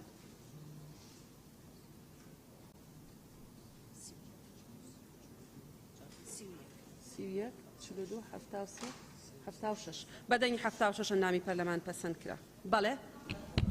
بەڕێز سەرۆکی پەرلەمان پێشەوەی بگەینە هۆیەکان. بەڵێ بەڕێزان جواب بگرن. بەڵێ پێشەوەی بچینە سەر هۆیەکانی دەرچووەندن وەکو هەردوو لەژنەی تایبەتمەند پێشنیارێکمان هەیە بە زیادکردنی مادەیەک بە زنجیرەی 11 داوا لە بەڕێستان دەکەین بخرێتە دەنگدان و بەم شێوەی خوارەوەیە. مادەی 11 مادەی 17 یاساکە هەڵدەوەشێت و ئەم دەقەی خوارەوە جێگای دەگرێتەوە. جێبەجێکردن بەڕێزان با کاک بژار مادەیەک ئەڵێ داوا دەکەن زیاد بکرێ. بەڵێ فەرمون. بەڕێز سەرۆکی پەرلەمان مادەی 11 زیاد بکرێت بە زنجیرەی مادە 11 بەم شێوەیە. دەقی مادە 11 کە هاتووە بەم شێوەیە. مادە 17 یاساکە هەڵدەوەشێت و ئەمەی خوارەوە جێگای دەگرێتەوە. ئەم دەقەی خوارەوە جێگای دەگرێتەوە. جێبەجێکردنی بەرگە و مادەکانی تایبەت بە ماف و امتیازاتی کەمەندامان خاوەن پێداویستی تایبەت و کورتە باڵایان لەم یاسایە و هەر یاسایەکی دیکەی بەرکار لە هەرێم بەرچاوکردنی بنەما یەکسانی جووری کۆمەڵایەتی. هەر بەڕێزێک لەگەڵ زیادکردنی ئەو مادەیە با دەست بەرزکاتەوە.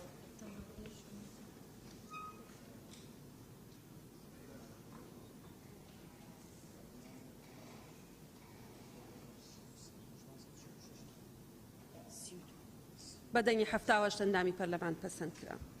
بەڵێ هۆیەکانی دەرچوون.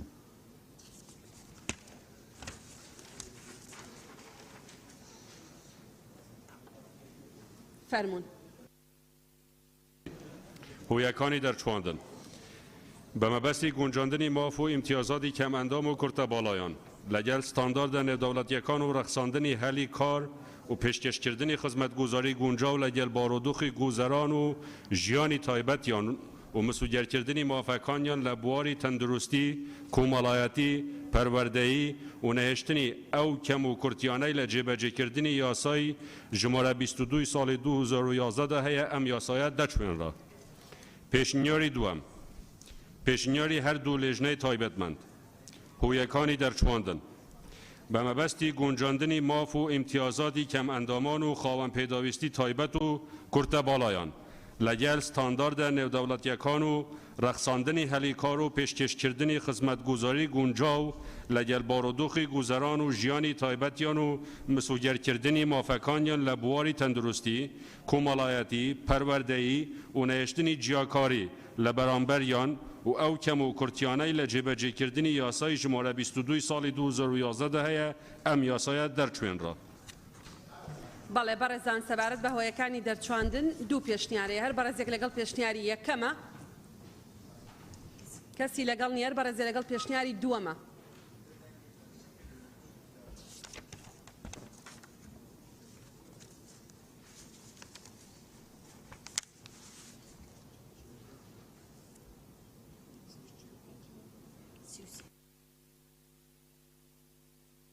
هەفتاهەشت ئەندامی پەرلەمان پەسەند کرا. ئەندامانی بەڕێزی پەرلەمان هەر ئەندامێکی بەڕێزی پەرلەمان لەگەڵ کۆی یاساکەیە با بفەرمێ دەست بەرزکاتەوە.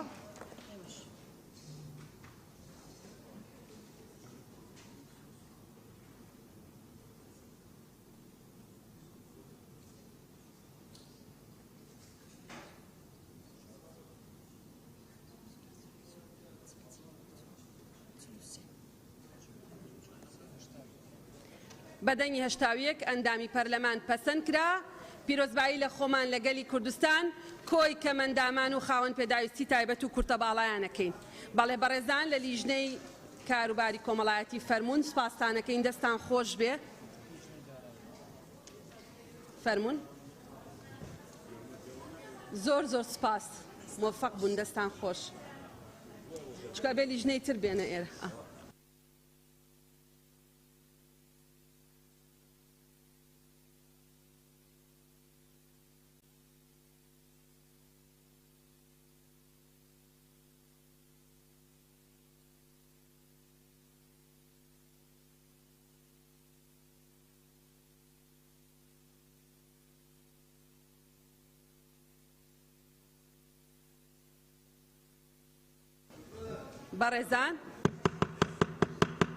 بەڕێزان کاک بەڵێن بەرەسەرۆکی پەرلەمان وەڵام من لەسەر دوو خاڵەمەوەی قسە بکەم دوێنێ بڕیارێک دەرچووە لە حکومەت یاریمی کوردستان کە بەڕاستی ترس و دڵڕاوچیەکی زۆری لە ناو خەڵکا دروست کردووە لەسەر مەسلەی هەڵوەشانەوەی بەڕێز لێرە نەبووی مامۆستا بووبەکر تەرحی کرد لیژنەی پەروەردەمان ڕاستپار پەروەردە خوێنی باڵا بۆ متابە باشە ئەوەی دووەمیان هەر بڕیارێکی تری حکومەت یاریمی کوردستانە کە ئێمە زەختمان لە حکومەت یاریمی کوردستان کرد ئەو بڕیارانە جێبەجێ بکە بڕیاری پێداچوونەوە بەکاری کۆمپانیاکاری لە خاڵە سنووریەکان بەڕێسەرۆکی پەرلەمان ئەوەی ئەم قەرارەکە دەرچۆ بە حساب پێداچوونەوە کراوە کە کاتی خۆی بەشی کۆمپانیاکان لە 180 بۆ بەشی حکومەت لە ساڵی 20 بووە ئێستا کردویانە بە لە 170 بۆ کۆمپانیاکان لە 130 بۆ حکومەت لە ڕاستیە ئەوە پێچەوانی بڕیارەکەیە پێچەوانی بڕی بەڵێ بەڵێ فەرموو ئەفو لە ڕاستیە ئەوە هەم پێچەوانی بڕیارەکەەوە هەم فێڵکردنە لە حکومەت لە خۆی لە خەڵک لە پرۆسەی چاکسازی یعنی معقول نییە پەرلەمانی کوردستان خەمخۆرتر بێ لە حکومەت بۆی پارەی بۆ کاکاتەوە ئەم بەرژەوەندێ شخصی و حیزبیە وای کردو بڕیارەکە دەرچووە لەبەرەوە پێشنیازەکەم ئەوش بخەیتە ناو ئەو ڕاستپاردەی لیژنەی دارایی کە پیا بچێتەوە و ئەم پەرلەمانی کوردستانە ڕێگر بێ لەو دابەشکاریە کە ناحەقیقێکی زۆر زۆری تیا دەست خۆش بێت یاتی لە ناو ڕاستپاردەکانە کاک بەهمەن دەست خۆش خۆت پێشنیارت کردووە لە لیژنە ئەڵێ دوێنێ ئیزافەتان کردووە بەڵێ کاک دەستان خۆش لە ناویا دەبێ بێگومان بەڵێ کاک بەهمەن و متابعەژەکەی بە ناوی خۆی بەخشندە و میهرەبان بەڕێز سەرۆکی پەرلەمان ئێمە پێرێ دەنگمان لەسەر هەمواری یاسای تاپۆکردنی ئەو زەویانی کە زیادەڕۆیی لەسەر کراوە تەمان هەموو لایەک دەزانین کە تا سەرۆکی هەرێم ئیمزای نەکاوە نەچێتەوە قاع بڵاو نەبێتەوە نابێتە یاسا بەڵام بەداخەوە پێرێ ئەوەمان کرد دوێنێ لە گەرمیان و لە هەندێک ناوچەی تریش شارەوانی چوونەتە سەر هەندێک ماڵ ڕووخاندووە هەندێک خەڵکیشان دەستگیر کردووە ئەو خەڵکانە پەیوەندیان بەیەمەوە کردیان ئێمە پێش ئەو تاریخەش کە ئێوە دیاریتان کردەوە بە 6 مانگ ئەو خانوانەمان دروست کردو و خەڵکی دەستنەچوو فەقیرن هیوادارم لە ڕێگەی پەیوەندیەکانی پەرلەمان و پەیوەندی بە وەزارەتی شارەوانی و دام و دەستگا ئەمنیەکان بکرێت کە ئەوە ڕاگرن تا یاساکە دەردەچێت چکە ئێمە یاسامان بۆی دەرکرێت و تا پۆ دەکرێت لە سەریان بە مستەفیدیش حساون تەبانەوە بۆ خەڵکی فەقیر کراوە خاڵێکی تر سەبارەت بە لێبڕینی موچە جەنابی سەرۆکی پەرلەمان بۆ هەموو هەواڵانی پەرلەمانتاریش من پێشنیارەکەم هەم لیژنەی دارایی و ئەم هەندێک ئەندامی تریشان بۆ ئیزافە بکرێ بۆی سەرچاوی داهاتەکانی ئەم وڵاتە بە جوانی ڕوون بکرێتەوە و بیسەلمێنین کە ئەو پارانە لەکوێ ناگەڕێتەوە ئەو جا قسە لەسەر بڕیایتە شێعر کە بڕیارێک دەربچێت دقەکەت تەواو بوو لیژنەی شارەوانی پەرلەمانی کوردستان ڕاستپێرین بۆ متابعەکردنی خاڵی یەکەم خاڵی دووەمیش ئێمە دانیشتێکی دوور و درێژمان کرد و لیژنەی داراییشمان ئەمڕۆ ڕاستپارد بەوەی کە متابعە و زانیاریانە بکە کە سەبارەت بە داهاتی ناوخۆ هەیە بەڵێ سەرچنارخان بەڕێز سەرۆکی پەرلەمان ئێمە دوێنێ 15 پەرلەمانتار بوون بە پێی مادەی 48 بڕگەی 4 لە پەیڕەوی ناوخۆی پەرلەمان داوامان کە بڕگەیەک زیاد بکرێ بۆ دانیشتنەکە تایبەت بە چارەنووسی مامۆستایانی وانەبێژ لەگەڵ فەرمانبەرانی گرێت بەست لەگەڵ دەرچۆسە یەکەمەکانی زانکۆ پەیمانگاکان بەڵام ئەو بابەتە نەخرایە بەرنامەی کارەوە کە ئەو پەیوەندی بە هەمویانە بە 55,000 کەسەوە هەیە کە دوێنێ یەکەمەکان لەبەر ئەو خۆرا لە خۆپیشان نانابوون و داوانە کاتون بەدەم ئەنجومەنی وەزیران ئێمە بە بابەتێکی هەنووکەییمان زانی و پێشتری جەنابەت بڕیاری یا بوو کە دانیشتن بۆ چارەنووسی وانەبێژان بکرێ و بۆ فەرمانبەرانی گرێبەست بۆ ئەمڕۆ نەخرایە بەرنامەکان خۆ بەرنامەی کاری ئەمڕۆ ئاسان بوو تەنها دەنگدان بوو لەسەر پرۆژەی یاساکان خۆی دوو سەبەبی هەیە سەبەبی یەکەمەوەیە کە گەربیرتان بێ لە دانیشتنی ژمارە 16 ئێمە وتمان درێژکردنەوەی ئەم وەرزە بۆ تەواوکردنی ئەوەیە کە ئەو پرۆژە یاسا و پێشنیازە یاسانەیە کە لەم وەرزە ئامادەکاریەکانیان تەواو بووە سەبەبی دووەم بەبێ ئامادەبوونی حکوومەت قسەکردن لەسەر دامەزراندنی چین و توێژەکان بە تەنها قسەکردنە و هیچ بەرەنجامێکی نابێ و بەڕێزی شدڕەنگە لە ئێمەمانان زۆر باشتر بزانی بابەتی دامەزراندن بابەتێکە ڕاستەوخۆ پەیوەندی بە دەسەڵاتی جێبەجێکردنەوە هەیە کاگاوڕێ فەرموو بەناوی خی گەورە میرەبان من هاوڕێمە لاستار بەڕە سەرۆکی پەرلەمان ڕاستی لە ئەو جلسەی کە حکوومەت ئامادەبوو لێرە وەکو ئێستا بیرمە بن پێشەوەی حکوومەت قسە بکەن پێشنیارم کرد ئەگەر بێت و بڕیارێکی پەرلەمانی دەرنەچێت سەبەبەکەی هۆکارەکەی سەرۆکایەتی پەرلەمانە لە کۆتاییەکەشا بەداخەوە بینیمان هەروە دەرچوو بڕیاری پەرلەمانی دەرنەچوو بەڵام ئەوەی کە ئێستا بەڵێنتاندا بڕیارێکی پەرلەمانی تەشەی دەربچێ ئەمە چاوەڕوانین هیوادارین وابێ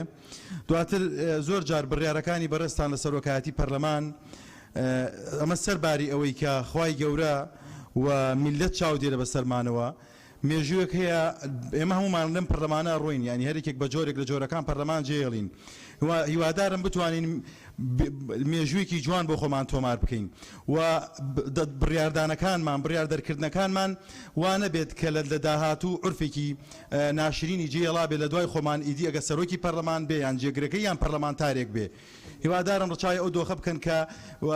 گوانەکەن نەریتێکی خراپ لە دوای خۆتان جێ بێڵن و ئەو بڕیارە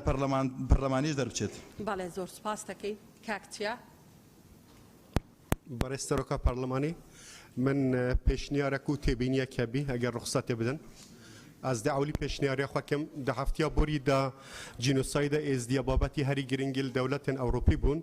دوی هفته دا حکومت بلژیکا و هولندا جنوساید ازدیا به جنوساید ناسین و دستخوشی لوان دولت کم پی باشه پارلمان کردستان اگر بشه بیان نامه که در بکد بو سپاسی کردن هر دو دولتا یان هر گو شاندک بهت درست کردن بو سردان وان کنسول خانه هر دو دولتا و کو سپاسی و رزگرتنک بو وی بریاره پیشنیارا من کو دوی هفته دا باشترین بتکرن تبینی آمجک یا دویل سر برنامه کاری بو که به هفته داده کرن یکیش درشترین برنامه کاری بو که حتی نها هاتیش درست کن از بارم یکیش کمبونه هری درش بو تبینی ما او اگر هر کمبونه که پارلمانی لهمی دنیا ده 4 ساعت یا 5 ساعت درشتر بکشد هم او ذوق شوری و هم او والبونا قاعه پارلمانی به تسبب تکچونا پارلمانی وجدر وجک شوازکی ناشرین دکتۆر ڕێبوار بەڵێ بەڵێ پەیوەندی بەوە هەبوو ئێمە ترسی ئەوەمان هەبوو دەنگ نەهێنێ ترسی ئەوەمان هەبوو درێژکردنەوەی وەرزی تەشریعی دەنگ نەهێنێ ئەمانویست ئەوانە تەواو بکەین بەڵێ دکتۆر ڕێبوار فەرموون بەڕێز سەرۆکی پەرلەمان من ئەوانی شەر ئەندام پەرلەمانن خاتوو نقطەی نظامی نییە وەڵا بەڕێزان ئەوە نقطەی نظامی نییە وەڵامی کاکچیا دەداتەوە کە ئەوان ئەو ئیشیان کردووە کە کاکچیا داوایەکە ئەوە نقطەی نظامی نییە فەرموو کاک زۆر سپاس بەڕێز سەرۆکی پەرلەمان بۆ ئەو دەرفەتە ئەوە نقطەی نظامی نییە برادران ئەوە تەوزیحەکە لەسەر قسەکانی مەڵێ من خۆم قسەی خۆت بەڕێز سەرۆکی پەرلەمان بەڕێز سەرۆکی پەرلەمان ئێمە لە ماوەی 8 مانگی ڕابردوو لەگەڵ بەڕێز سەرۆکی لژنەی پەیوەندەکانی دەرەوە لە پەرلەمانی بەلژیکا جۆرج دالیمانگ لەگەڵ وەفدەکەی بەیەکەوە گفتوگۆیەکمان کرد لە پەرلەمانی کوردستان یەکێک لە تەوەرەکان بریتی بوو لە جینۆساید ناساندنی کۆمەڵکوژی خوشکوبرانی ئێزیدی بە خۆشحاڵیەوە لە پەرلەمانی بەلژیکا اعتراف کرا بەوەی کە کۆمەڵکوژی کراوە بەرامبەر بە پێکهاتەی ئێزیدەکان خۆشحاڵیشەوە لە پەرلەمانی بەلژیکاش پەرلەمانی هۆڵەنداش وەکو خۆمان وەکو لژنەی پەیوەندەکان سوپاسگوزار بووین و پەیامی سوپاسیشمان نرد بەڵام داوا لە بەڕێزیشتان دەکەین وەکو لە ئاسی پەرلەمانیش بە هەمان شێوە زۆر سپاس بەڵێ بەسەر چاو بەڵێ بەسەر چاو بەڵێ هەڵەسخان بەڕێز سەرۆکا پەرلەمانی دیف مادە 57 از نقطات نظامی دیگرم بجتن هەر جارێکە دانیشتنا پەرلەمانیدا سەرپێچیەکیش لای ئەندامێکی بە هاتەکردنێ 5 پنگاوت هاتینا هاوتن کو اندام پارلمان ببش بتنت کمبونا پارلمانی دا یا ایکی اویا بیر اینانا اندام پارلمانی کو دانشتن راگرتن یا آرامی راگرت دو اگر پابند نبو تنبیه بکتن او دو هات نکرنه جلسه هفده دا دانشتنا هفده دا لی خلاصه نهات یب کار اینان نه جنابتا آخفتنت ما جبرینش پروتوکولی نه جنابتا گوتیا ما آخفتنت زبرن کو ام دی لادینش پروتوکولی اکثر تو هاتی خالا پنجی تجیبه جیکر تراگیرا پشتی خالا پنجی هات راگیرانتن ده جنابتا بصریفه ام نزانی کان موضوع چبو ما آگه الزنگا دست بکرنا کمبونه نباید دمم هاتینا بردرگه هلا پرلمانی شنی امت آگه دار کرین کو امت ببار کرینش وی کمبونه دیف مادا 57 اگر جناب هوا سرپیچیا پیرو نافخوی پرلمانی بکتن ایتری که دیتری دا اجدر بچ بکت خالا دیتر 16 پرلمانتار نکی من بیبش بکنش کمبونه کا پرلمانی چونکه هری کشمانی نره تويجه كي يعني تشينا كي احتمال دنگ داري من فرقش دنگ داري دا صلاته دنگ داري دا صلاته فرقش دنگ ديتر خلكي دفيتن من الهولا برلماني بابن اگر ام تشينا سرجادي هندك خلكي قدام مزايده بل سلمى خان بەڕێز سەرۆکی پەرلەمان هەردوو پێشنیان سیاسایی بە هەمیشەیکردنی فەرمانبەرانی گرێبەست و دامەزراندنی سێیەکەمەکانی زانکۆ و پەیمانگاکان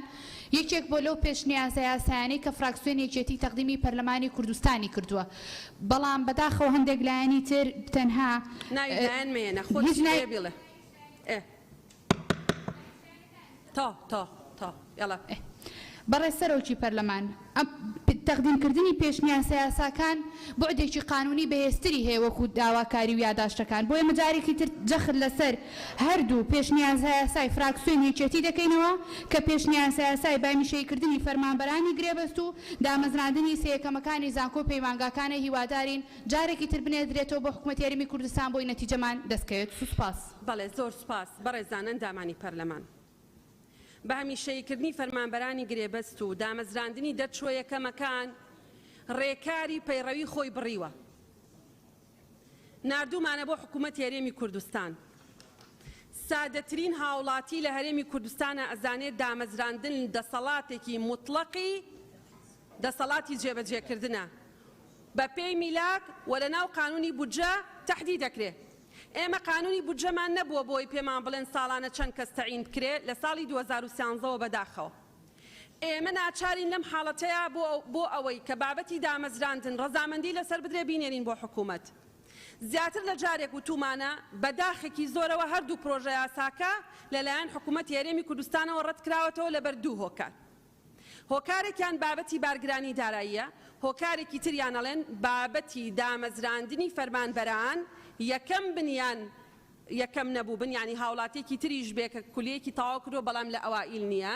لەگەڵ بابەتی بە هەمیشەیکردنی فەرمانبەرانی گرێبەست پێویستی بە یاسا نییە و هیچ بۆشایەکی یاسایی نییە بە دەلیلی ئەوەی کە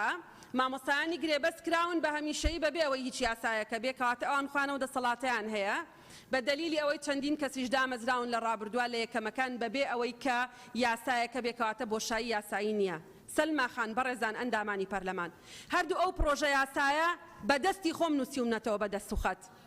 خۆم تەبعم کردوون خۆم هێناون بۆ ڕەفیقەکانم بۆی ئیمزایکەن هیچ کەسێک لەوانەیە لە ئێمە لە سەرۆکایەتی زیاتر حەز نەکە ئەو بەڕێزانە دابمەزرێن بەڵام ئەمە واقعێکە با بەڵێن بە خەڵکی دانەمەزرا و نەدەین بڵین پەرلەمان نەتوانێت داتان مەزرێنێ حکوومەتی هەرێمی کوردستانی لێ دەرچێ کەس ناتوانێت کەس دامەزرێنێ با ئێمە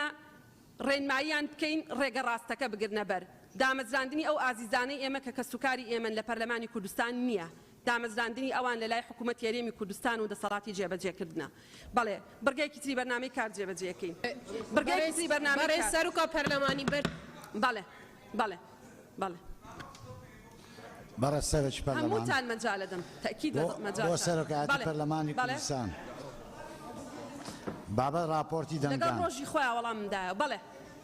بەڵێ فەرموو لیژنەی کاروباری یاسایی و لیژنەی دارایی و کاروباری ئابووری ڕۆژی چوارشەممە ڕێکەوتی حوتی 2021 کاتژمێر 12 دا ئەکۆبوونەوەی هاوبەشی ئەنجامدا بۆ تاوتۆکردن و داڕشتنەوەی ئەم پێشنیارانی کە لە ئەندامانی پەرلەمان و پێشکەش کراون سەبارەت بە پرۆژە یاسایی بەرکارکردنی یاسای ڕسمی پولی دارایی عێراق ژمارە 7 ساڵی 2012 لە دانیشتنی خوێندنەوەی دووەمدا دوای گفتوگۆکردن و تاوتۆکردن لیژنەکان گەیشتنان دەرەنجامانەی خوارەوە سەبارەت بەناونیشان کاک یاسین جان هیچ پێشنیارێک نییە برای عزیزمان کاک یاسین برای عزیزم بەخوا قەدر لە کەس ناکەم سەبارەت بەناونیشان هیچ پێشنیارێک نییە وەک خۆی وەرچەگرم ڕۆژی ئاسای بەرکارکردن و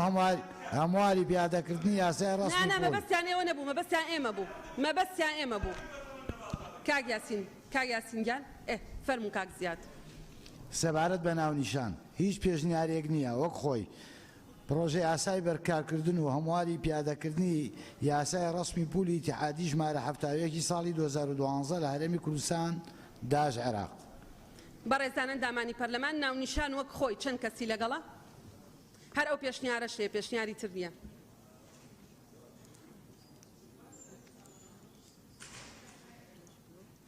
ئێمە لە ناو دەنگدانە ئەخر ئێمە لە دەنگدانە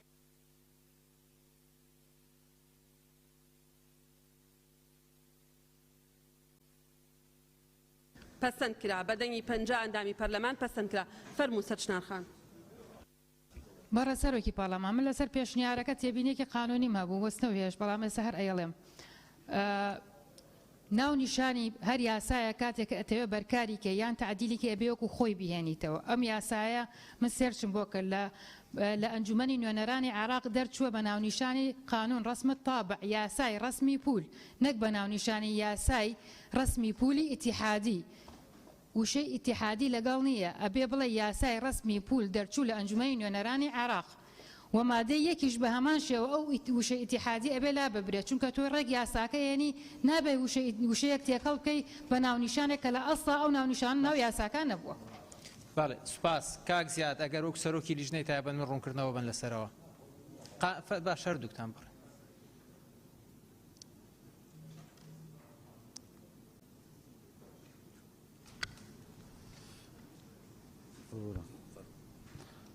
بەڕە سەرۆکی پەرلەمان دێر ئێمە تەنیا بەرکارکردن نییە هەموار و ڕێزانێمە لە جەلسەی دەنگدانە بۆیە داوا لە ئەندامانی بەڕێزی پەرلەمانکە لەناو هۆڵەکە بمێنەوە ئانشی لە دەرەوەن بێنەوە ناو هۆڵەکە ئەگەر هەر تەنیا بەرکارکردن وایە بەڵام ئێمە هەر تعدیلیش و بەرکارکردنیشە لەبەرەوە گۆڕانکاری بەسەر هاتووە زۆر سپاس سپاس بەڕێز سەرۆکی لیژنەی یاسایی فەرموو بەڕێز سەرۆکی پەرلەمان لەلای ئێمە لە لیژنەی یاسایی طبعا هیچ کێشەیەک نییە و تازە ینی ئەو پێشنیارە ینی جوێمان لێ بوو چونکە هیچ کێشەیەکی تێدا نییە بۆ تعریفکردنی یاساکەیە بۆ ئەوەی بزانین ئەم یاسایە یاسایەکی ئیتیحادیە لێرە بە نیازین هەموار بکەین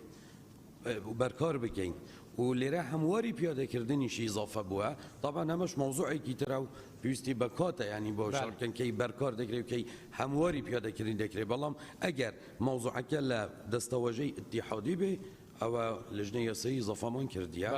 و هیچ کێشێکی تێدا نییە بەڵێ سوپاس مادەی یەکەم فەرموون سەبارەت بە مادەی یەکەم هیچ پێشنیارێک نییە وەک خۆی مادەی یەک یاسای ڕسمی پولی ئیتیحادی ژمارە هەفتاوێکی ساڵی 2012 لە هەرێمی کوردستان داژ عێراق بەرکار و هەمواری پیادەکردنی دەکرێت بەڵێ بەڕێزان سەبارەت بە مادەی یەکەم هیچ پێشنیارێک نییە وەک خۆی هەر بەڕێزێک لەگەڵێتی با بفەرمێت دەست بەرزکاتەوە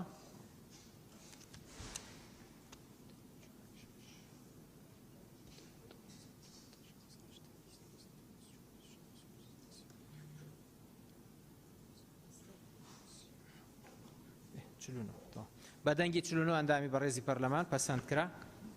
فەرموون مادەی دوای ئەوە سەبارەت بە مادەی دوو پێشنیار هەیە یەکەم وەک خۆی مادەی دوو پیادەکردنی حکمی بەرگەی پێنجی مادەی پێنجی یاساکە هەموار دەکرێتەوە بەم شێوەی دەخوێنرێتەوە پێنجەم پێدانی ڕسمی پولی سەپێنراو لەو مادەیە بەم شێوازە دەبێت کە وەزیری دیاری دەکات و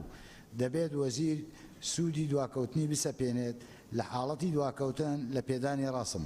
ئەمەش بە ڕێنماییەک ڕێک دەخرێت بە پێی یاسا پێشنیاری دووەم پێشنیاری لیژنەی تایبەتمەند مادەکە بەم شێوەی لێ بکرێت پێنجەم پێدانی ڕسمی سەپێنراو لەم مادەیە بەم شێوەیە دەبێت کە وەزیر دیاری دەکات و دەبێت وەزیر سوودی دواکەوتن بسەپێنێت لە حاڵەتی دواکەوتن لە پێدانی ڕسم ئەمەش بە ڕێنمایەک ڕێک دەخرێت باڵێ بەڕێزان سەبارەت بە مادەی دوو پێشنیار هەیە پێشنیاری یەکەم وەک خۆی هەر کەسی هەر بەڕێزێک لەگەڵێتی با بفەرمێ پێشنیاری دووەم پێشنیاری لیژنەی تایبەتمەند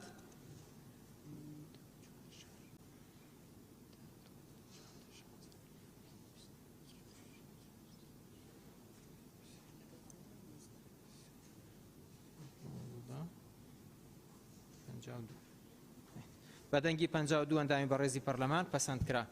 فەرمون دوای ئەو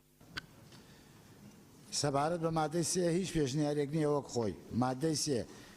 پیادەکردنی حکومەکانی بەرگەی سێمی مادەی 16 یاساکە ڕادەگیرێت باڵێ بەڕێزان سەبارەت مادەی سێ هیچ پێشنیازێک نییە وەک خۆی هەر بەڕێزێکی ئەندامی پەرلەمان لەگەڵێتی با دەست بەرزکاتەوە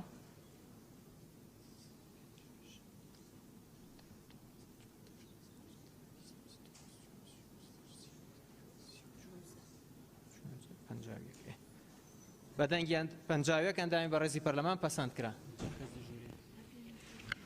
فەرموو کاگەس سەبارەت بە مادەی 4 هیچ پێشنیارێک نییە وەک خۆی مادەی 4 پیادەکردنی حکمی هەردوو بەرگەی 5 و 6 ئەم مادەیە لە مادەی 25 یاساکە ڕادەگیرێت سەبارەت مادەی 4 هیچ پێشنیازێک نییە وەک خۆی هەر بەڕێزێک لەگەڵێتی با بفەرمێت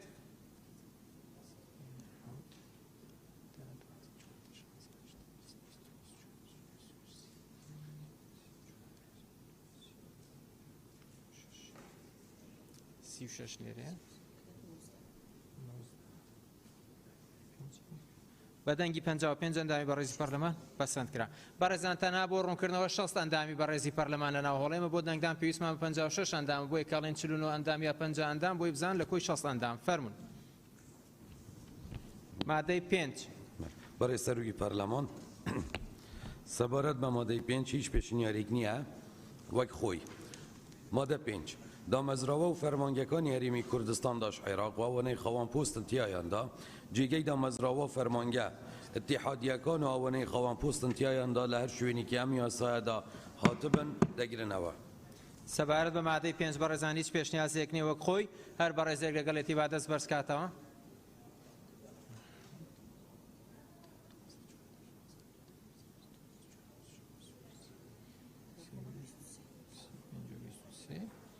هەشت بەدەنگی 58 ئەندامی بەڕێزی پەرلەمان پەسەند کرا مادەی دوای ئەوە بەڕێزان مادەی 6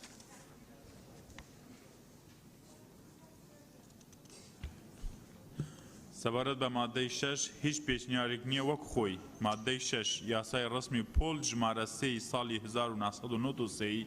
هەرێمی کوردستان داش عێراق هەڵدەوەشێتەوە بەڕێزان دیارە سەبار مادەی 6 هیچ پێشنیازێک نییە وەک خۆی هەر بەڕێزێک لەگەڵێتی فەرمی دەست بەرزکاتەوە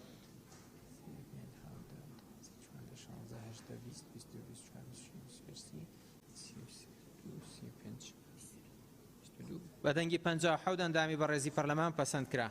مادەی دوای ئەو مادەی حوت سەبارەت بە مادەی حوت هیچ پێشنیارێک نییە وەک خۆی مادەی حوت وەزیری دارایی و ئابووری ڕێنمایی بۆ ئاسان جێبەجێکردنی حکومەکانی ئەم یاسایە دەردەکات هەر بەڕێزێک لەگەڵەمەیە وەک خۆی با بفەرمێت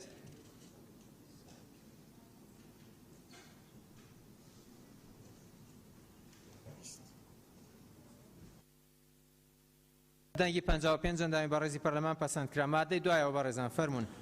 سەبارەت بە مادەی 8 هیچ پێشنیارێک نییە وەک خۆی مادەی 8 ئەنجومەنی وەزیران و لانە پەیوەندیدارەکان حکومەکانی ئەم یاسایە جێبەجێ دەکەن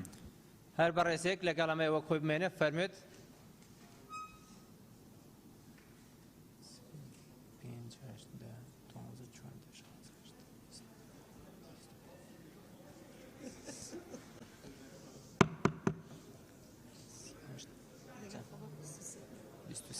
بەدەنگی 61 ئەندامی بەڕێزی پەرلەمان پەسەند کرا مادەی دوایەوە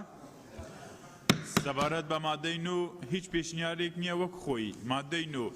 کار بە هیچ دەقێکی یاسایی یان بڕیارێکی ناکۆک لەگەڵ حکومەکانی ئەم یاسایەدا ناکرێت هەر هیچ پێشنیازێک نییە سەبارەت بە مادەی 9 بەڕێزێک لەگەڵێتی با بفەرمێت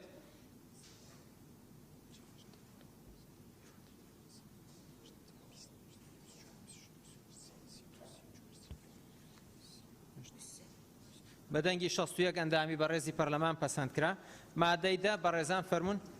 سەبارەت بە مادەی دا هیچ پێشنیارێک نییە وەک خۆی مادەی دا ئەم یاسایە لە دوای تێپەڕبوونی 60 ڕۆژ بەسەر ڕێککەوتی بەڵاوکردنەوەی لە ڕۆژنامەی فەرمی وەقایعی کوردستان جێبەجێ دەکرێت. بەڕێزان سەبارەت بە مادەی دارە هیچ پێشنیازێک نیە بەڕێزێک لەگەڵێتی با دەست بەرزکاتەوە.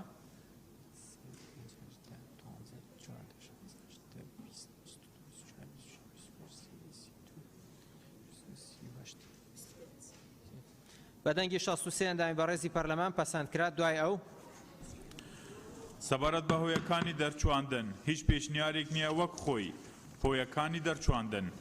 بەهۆی تێپەڕبوونی ماوەیەکی درێژ بەسەر دەرچواندنی یاسای ڕسمی پۆل ژمارە 3 ساڵی 1993 لە هەرێمی کوردستاندا شێراق و لەبەر ئەو پێشکەوتنەی ڕوویداوە لە جووری و قەبارەیی ئەو خزمەتگوزاریە حکومیانەی دەخوازرێت پێشکەش بکرێن و بۆ ئەوەی ڕسم لەگەڵیان بگونجرێت لەبەر ڕوژنای ئەو گۆڕانکاریانەی بەسەر ئەو گۆڕانکاریانەی بەسەر بەهای درا و چالاکی ئابووریدا هاتووە و لە پێناو یەکخستنی ڕسمی پۆل لە هەرێم لەگەڵ هاوتاکەی لە عێراق ئەم یاسایە دەرچێنرا. باڵێ بەڕێزان دیارە سەبارەت بە هۆیەکانی دەرچواندن هیچ پێشنیازێک نیە وەکو خۆیان بەڕێزێک لەگەڵێتی با دەست بەرزکاتەوە.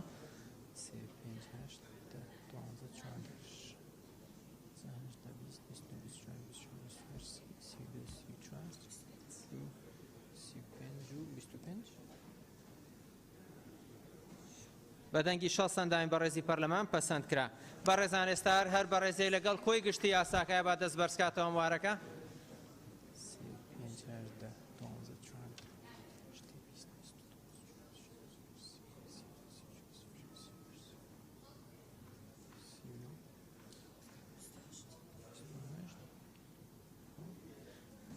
باڵێ بەڕێزان بە 67 دەنگ پەسەندکرا پیرۆزبایی لە گەلی کوردستانەکەین. ئێستاش دەست بە جێبەجێکردنی خاڵێکی تری بەرنامەی کارەکەین پرۆژە یاسای بەرکارکردن و هەمواری یاسای و بەرهێنانی پیشەسازیەردی کەرت و تایبەت و تێکەڵاو ژمارە 20 باڕێ وەرەگرم با بەڕێزان لە لیژنەی تایبەتمەند بێنە بەسەر چاوەرتانەگرم بەسەر چاو با لیژنەی تایبەتمەند بێن بەسەر چاو باش با لیژنەی تایبەت لیژنەی تایبەتمەند فەرمونون باش وەرتانەگرم وات با بێن دانیشن وەرتانەگرم باش بەسەر چاو با ڕێزان تکاتان لێکەین لەسەر خۆ ئێستا باش بەڕێزان با لیژنەی تایبەتمەند بێتە ئێرە دکتۆر مەحەدین فەرموو کاک وەرتانەگرم بەڕێزان بەڕێز سەرۆکی پەرلەمان ئەمن کەم خاڵی پێڕێوە دەگەم دوو خاڵم تکایە لە دەقێک زیاترم پێ بدە یەکەم شێت بە جۆرەی مادەی 98 ئێمە چاوەڕوانی ئەوە بووین کە پرۆژە یاسای بودجە بێتە پەرلەمانی کوردستانی ڕەوانی بکەن هەم بە ڕێککەوتن لەگەڵ حکوومەتی عراقی هەم بە بێ ڕێککەوتن لەگەڵ حکوومەتی عراقی خولی بەهارەمان تەواو دەبێ و ئێمە دەچینە پشۆوە دەگەینە خولی پاییزە ئایا پرۆژە یاسای بودجە دێتە پەرلەمانی کوردستان و ئەگەر بێ لە خولی پاییزە لە مانجینۆ ئایا سوودێکی دەبێت ئەوەی دووەمیان پەیوەندی بە مادەی 2 لە پەیڕەوی ناوخۆ بەو پێ پەرلەمانی کوردستان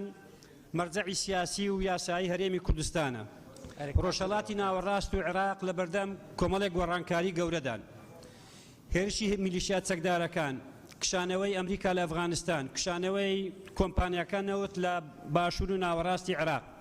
هاتنی هێزی ئەمریکی گواستنەوەی قاعیدەیان لە قەتەرەوە لە بۆ ئوردن و هاتنی هێزی سەربازی بۆ ئەو شوێنانە ڕێککەوتنی نێوان عێراق و سووریا عێراق و ئوردن و مسر پێم وایە هەرێمی کوردستان لە بەردەم کۆمەڵێک کە ڕەشە و مەترسیدایە نقطە نیزامەکەت تەواو بەس 5 سانیە پێشنیاری ئەوە دەکەم پەرلەمانی کوردستان دەست پێشخەریەک بکە بە تایبەتی بۆ لایەنە سیاسی کوردستانیەکان کە ئەو مەترسیان لە بەرچاو بگرن وە کۆنگرەیەکی نیشتیمانی کوردستانی سازگا و باشی دکتۆریان سوپاسمان و ساوسمان فەرموو باش ئێستا ژۆرەگرم فەرموو مامۆستا بە ناوی خوای گەورە و میهرەبان بەڕێز سەرۆکی پەرلەمان خۆزگە بەڕێز دکتۆرە ڕێواز لێرە بیایە فەرقی نییە بەڵام دەبێت تەحمل بکەن ئینشاءالله بە پێی مادە سەرناوەڕۆکەی قسەکان تەوەستە بە پێی خاڵی پەیڕەوی لە خزمەتت دام قوربان ئەو بانگەشەی کە سەرۆکی پەرلەمان دەیکرد بۆی کەوا حکومە بەدەنجەوە نایە دەرکەوت هیچی وان نەبوو لەبەر ئەوەی بانجشمان و هاتن قسەشیان کرد و پرسیارشمان لێکردن بەڵام ئێستا کەش جەنابێ مماتەڵە بکاتەوە دەکەن بەڕێز سەرۆکی پەرلەمان بمورەت خوا کێ مماتەڵەکە سەرۆکی پەرلەمان نا مامۆستا ئەگەر لێرە ڕێگەت نایە باش سەرۆکی پەرلەمانکەی بەڕێزان نا پەیڕەوی نیە مامۆستا عوسمان تکاکەم نانا تکاکەم باسی تکاکەم بەڕێزان تەواو قسەی ترکە بەس باسی بەڕێز سەرۆکی پەرلەمان مەکەن بەڵێ باسی ناکەم تەواو باش سەلما خان من لێرەم پس تەواو فەرموو مامۆستا دەی بەڕێز سەرۆکی پەرلەمان دوای ئەوەی کە یاسای تاپۆکردنی ئەو تەجاوزاتانە دەرچوو شارەوانی سلێمانی وەکو تەحەدایەک مزگەوتی ڕوخان مزگەوتی بەهەشتی لە سلێمانی ڕوخان هەڵوێستێکی سەرۆکی پەرلەمان بابینی سوپاس دەکەم بەڕێزان تکاکەم یەک دەق مامۆستا کاک عەباس تکاکەم ئارامی هۆڵەکە بپارێزن بەڕێزان مامۆستا عوسمان بەڕێزان یاسایەک دەرچووە دەستەی سەرۆکایەتی پەرلەمانە هەمومان بەرپرسیارین سەرۆکی پەرلەمان سەرۆکی دامەزراوەیەکی باڵایان وڵاتەیە بێ ڕێز لە پێگەکەی بگیرێ بۆی ئێمە لێرەین لیژنەی تایبەتمەندمان هەیە یاسا دەرچووە لیژنەی شارەوانی ڕاستپێرین بۆیە کۆتایی بەم بابەتەیە و تەواو کاک نزار فەرموو باش تەواو کاک لوقمان تەواو کاک تەمام کاک نزار فەرموو سەلما خان تەواو لیژنەی ئەوقافەیە لیژنەی ئەوقافە ئێستا مەجاڵتانێم باشە مەجاڵتانێم ئێستا مەجاڵتان مامۆستا عوسمان بە پێی مادەی 57 ئاگادار دەکەم ئارامی لیژنە ئارامی دانیشتەکە بپارێزی مامۆستا عوسمان دووبارە داوات لێ یەکەم ئارامی دانیشتەکە بپارێزان تەواو بەناوی خودای گەورە تەواو مامۆستا سەلما خان مامۆستا سەلما تەواو فەرموو بەناوی خودای گەورە نزار مەلاغەفار سوورچی بەڕێز سەرۆکی پەرلەمان بەڕێزانم ئەندامی بەڕێزی پەرلەمان خاڵی پەیڕێ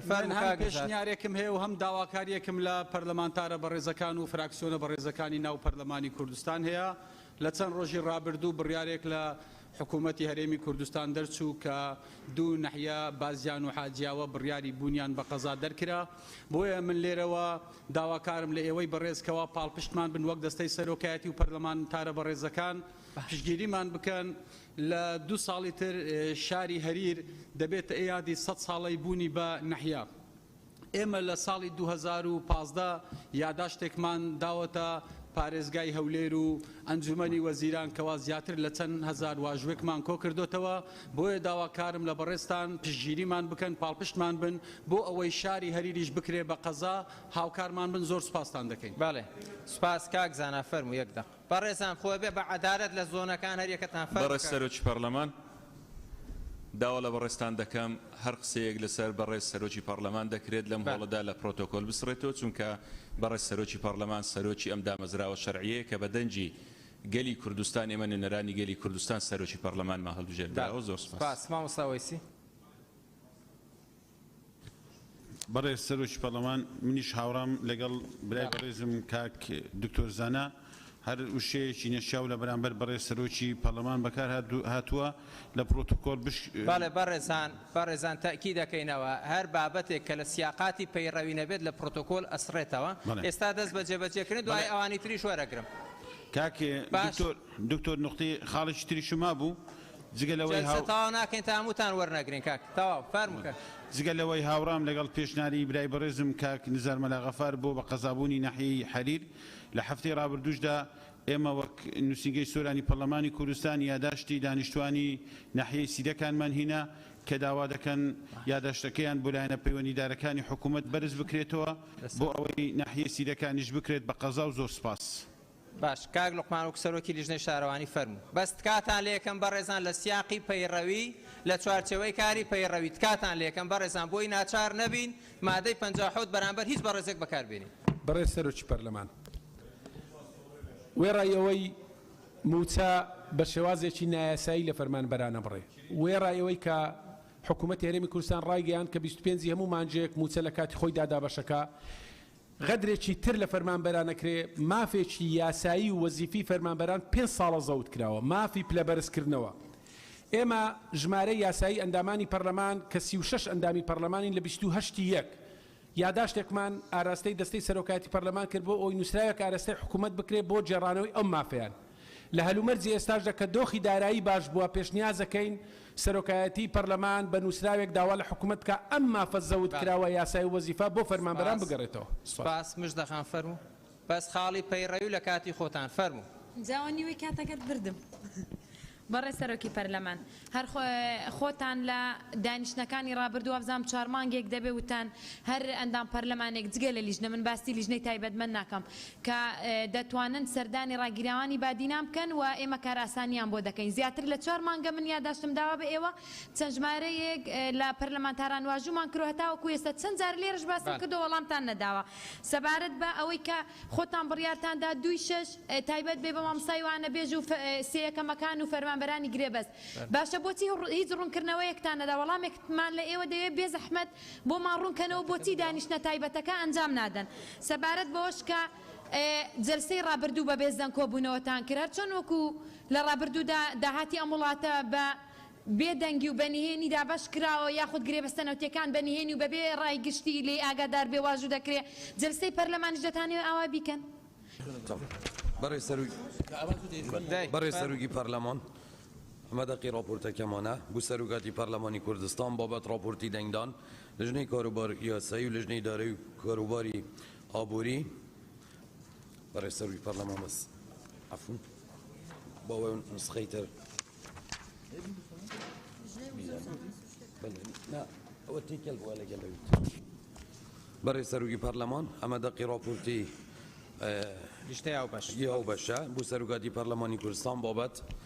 راپۆرتی دەنگدان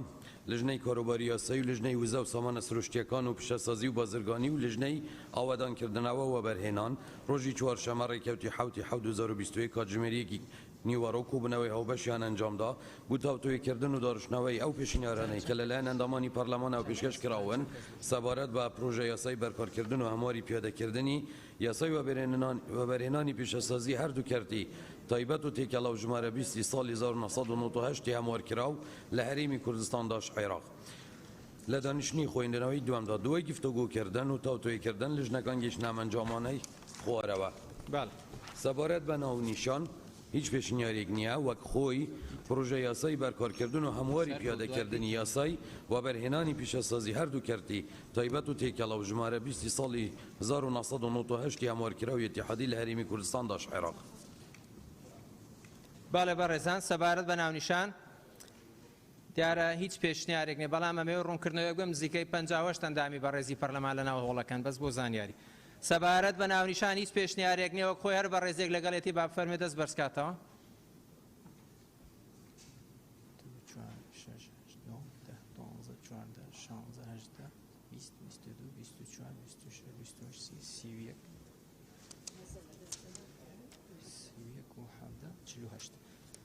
بەدەنگی 48 ئەندامی بەڕێزی پەرلەمان پەسەندکرا مادەی 1 فەرموون مادەی 1 کاکاوڕێکە بەڕێز سەرۆکی پەرلەمان سەبارەت بە مادەی یەکەم دوو پێشنیار هەیە پێشنیاری یەکەم وەک خۆی مادەی 1 یاسای وەبەرهێنانی پیشەسازی هەردوو کەرتی تایبەت و تێکەڵا و ژمارە 20 ساڵی 1998 هەموارکراو لە هەرێمی کوردستانداش عێراق بەرکار و هەمواری پیادەکردنی دەکرێت پێشنیاری دووەم پێشنیاری لیژنەی تایبەتمەند مادەکە بەم شێوەیە لێ بکرێت یاسای وەبەرهێنانی پیشەسازی هەردوو کەرتی تایبەت و تێکەڵاوی عێراقی ژمارە 20 ساڵی 1998 هەموارکراو بەرکار دەکرێت لە هەرێمی کوردستانداش عێراق پیادەکردنی هەموار دەکرێت باڵێ بەڕێزان دیارە سەبارەت بە مادەی 1 دوو پێشنیاز هەیە پێشنیازی یەکەم وەک خۆیان بەڕێزێک لەگەڵێتی با دەست بەرزکاتەوە کەسی لەگەڵ نییە پێشنیازی دووەم پێشنیازی لیژنەی تایبەتمەند بەڕێزێکی لەگەڵە با بفەرمێ دەنگدات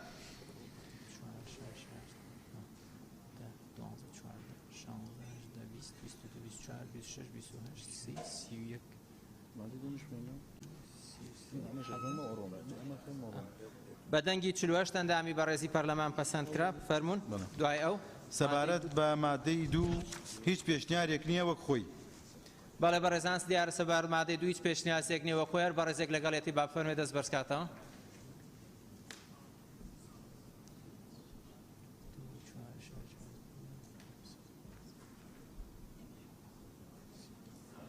بەدەنگی 48 ئەندامی بەڕێزی پەرلەمان پەسەند کرا مادەی دوای ئەو بەڕێزان فەرمونون سەبارەت بە مادەی 3 پێشنیارەیە پێشنیاری یەکەم وەک خۆی پیادەکردنی بڕگەی دووەم لە مادەی 4 یاساکە هەموار دەکرێت و بەم شێوەی خوارەوە دەخوێنرێتەوە دووەم پێکاتە کارگێڕەکانی بەڕێوەبەرایەتی گشتی گەشەپێدانی پیشەسازی لە وەزارەت لەلایەن وەزیری بازرگانی و پیشەسازی بەڕێنماییەک دیاری دەکرێت پێشنیاری دووەم پێشنیاری لیژنەی تایبەتمەند مادەکە بەم شێوەی لێ بکرێت پیادەکردنی بەندی دووەم لە مادەی 4 یاساکە هەموار دەکرێت و بەم شێوەی خوارەوە دەخوێنرێتەوە دووەم پێکاتە کارگێڕەکانی بەڕێوەبەرایەتی گشتی گەشەپێدانی پیشەسازی لە وەزارەت بە پەیڕەوێک دیاری دەکرێت کە ئەنجومەنی وەزیرانی هەرێمی کوردستان داش عێراق لەسەر پێشنیاری وەزیر دەری دەکات.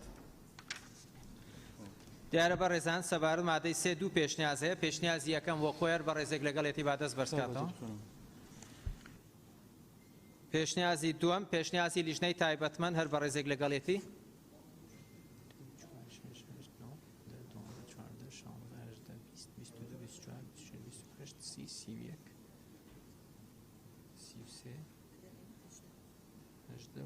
بەدەنگی 49 ئەندامی بەڕێزی پەرلەمان پەسەند کرا مادەی دوایە فەرمونون بەڕێز سەرۆکی پەرلەمان سەبارەت بە مادەی 4 پێشنیار هەیە پێشنیاری یەکەم وەکو خۆی پیادەکردنی مادەی 7 یاساکە هەموار دەکرێت و بەم شێوەی خوارەوە دەخوێنرێتەوە بەرگەی یەکەم مەرجە ئەو کەسەی سروشتیەی داواکاری بۆ وەرگرتنی مۆڵەتی دامەزراندنیان خاوەندارەتی پرۆژەکەی پیشەسازی پێشکەش دەکات خاوەنی لێهاتوو ئەهلیەت الئەدا تەواو بێت جگە لەو کەسەی خاوەندارەتی پرۆژەکە بە میرات بۆی گواستراوەتەوە. برگەی دوام مەرجە ئەو کەسە معنەویەی داواکاری بۆ وەرگرتنی مۆڵەتی دامەزراندنیان خاوەندارەتی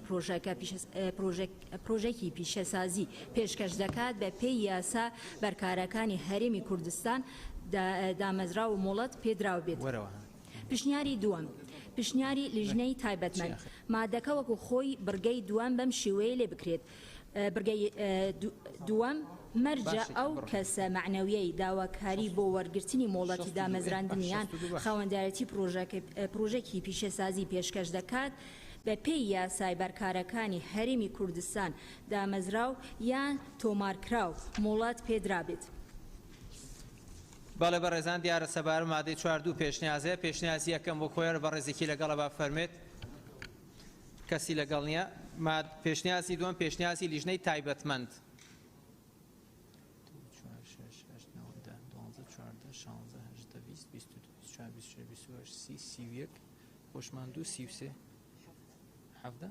دەنگی 5 ئەندامی بەڕێزی پەرلەمان پەسەند کرا مادەی 5 بەڕێز سەرۆکی پەرلەمان بەداوای لێبوردنەوە ئەو مادەی 5 پێشنیاری کلەیکەمە ئەو ڕۆپۆرتەی لە بەردەستی ئەندامانی بەڕێزە بووە داوای لێبوردن دەکەم مادەی 5 بەم شێوەیە سەبارەت مادە 5 پێشنیار هەیە پێشنیاری یەکەم وەک خۆی بەڕێزان ئێستا ئەگەر کاک بەڵام چێتە دەرەبینە 59 ئەندامی پەرلەمان جا حسابی خۆتانکەن فراکسیۆنەکان دەی مادە 5 پیادەکردنی بەرگەی پێنجەم لە مادەی 8 یاساکە هەموار دەکرێت و بەم شێوەی خوارەوە دەخوێندرێتەوە پێنجەم وەزارەتی پلاندانان دیاریکردنی شارە پێشکەوتووەکان و ئەوانەی کەمتر پێشکەوتون و لادێ و گوندە دوورە دەستەکان بۆ مەبەستەکانی ئەم یاسا لە ئەستۆ دەگرێت ئەو پێشنیاری یەکەم باڵێ بەڕێزان پێشنیاری دووەم بەم شێوەیە پێشنیاری هەردوو لیژنەی تایبەتمەندە مادە 5 پیادەکردنی بەرگەکانی یەکەم و پێنجەمی لە مادەی 8 یاساکە هەموار دەکرێت و بەم شێوەی خوارەوە دەخوێندرێتەوە یەکەم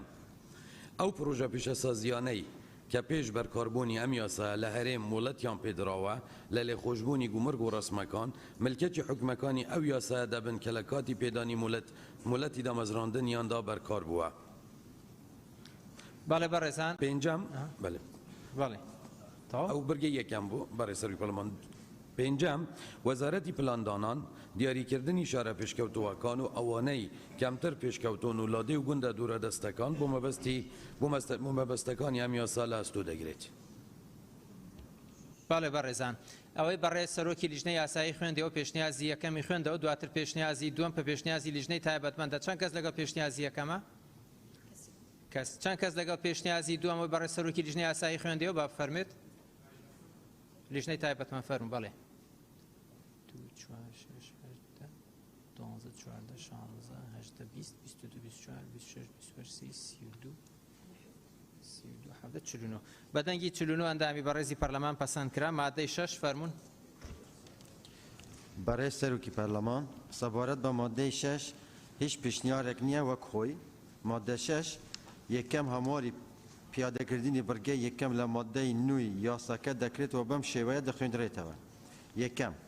دام و دەستگای پەیوەندیدار لە هەرێم هەڵدەستێ بە دابینکردنی گشت پێداویستیەکانی پرۆژە پیشەسازیەکان لە زەوی بە مەرجێک گونجاو بێت لەگەڵ ماستەر پلانی شارەکان و خزمەتگوزاری پێویست و بەکرێی هاوشێوە دەیداتە خاوەن پرۆژەکە بە درێژایی ماوەی مۆڵەتی دامەزراندن بەدەر لە حکومەکانی یاسایی فروشتن و بەکرێدانی ملک و ماڵی دەوڵەت ژمارە 1 ساڵی 2021 بەرکار لە هەرێمی کوردستان دووەم پیادەکردنی بڕگەی دووەمی مادەکە هەموار دەکرێت و بەم شێوەیە دەخوێندرێتەوە دووەم وەزارەتی بازرگانی و پیشەسازی بە هەماهەنگی لەگەڵ وەزارەتەکانی ناوخۆ کشتوکاڵ و سەرچاوەکانی ئاو پلاندانان دەستەی پاراستن و چاکردنی ژینگە هەڵدەستن بە دیارکردنی پێگەکانی پیشەسازیەکان بە پێی حکومەکانی یاسا بەرکارە پەیوەندیدارەکان و بۆ هەر پارێزگایەک لە دەرەوەی سنووری ماستەر پلانی شارەکان سێەم پیادەکردنی هەردوو بڕگەکانی سیەم و چوارەمی مادەی نو ڕادەگیرێت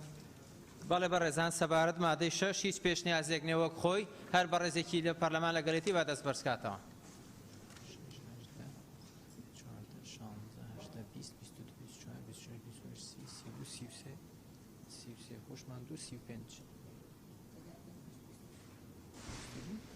بەدەنگی 57 ئەندامی بەڕێزی پەرلەمان پەسەند کرا دوای ئەو بەڕێزان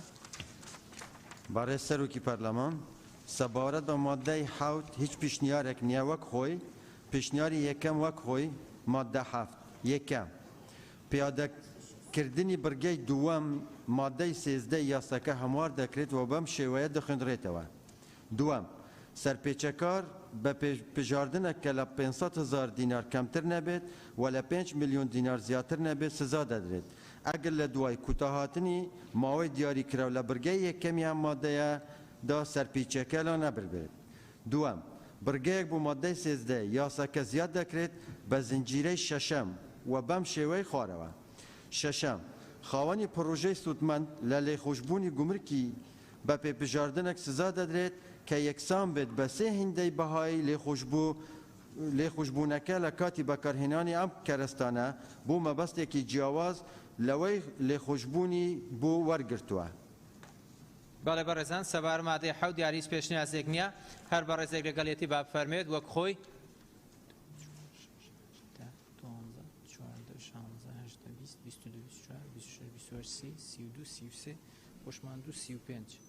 22 بەدەنگی 57 ئەندامی بەڕێزی پەرلەمان پەسەند کرا دوای ئەو بەڕێزان فەرموون سەبارەت بە مادەی هەشت هیچ پێشنیارێک نییە وەک خۆی مادەی هەشت پیادەکردنی مادەی چاردە یاساکە هەموار دەکرێتەوە بەم شێوە دەخوێندرێتەوە دەستەیەکی تێهەڵچوونەوە پێک دەهێنرێت بە سەرۆکایەتی بریکاری وەزارەتی بازرگانی و پیشەسازی بۆ کاروباری پیشەسازی و ئەندامێتی نوێنەری هەردوو وەزارەتی داد و دارایی و ئابووری و دەستەی بۆ بەرهێنان کە پلەی بەڕێوەبەری گشتی بن بۆ تێڕوانینی لە ناڕازایەتی لەسەر ئەو بڕیارانەی دەربارەی پرۆژەی پیشەسازی دەرکراون باڵێ بەڕێزان دیارە سەبار مادەیە هیچ پێشنیازێک نێوە خۆی هەر بەڕێزێکی لەگەڵ با دەست بەرزکاتەوە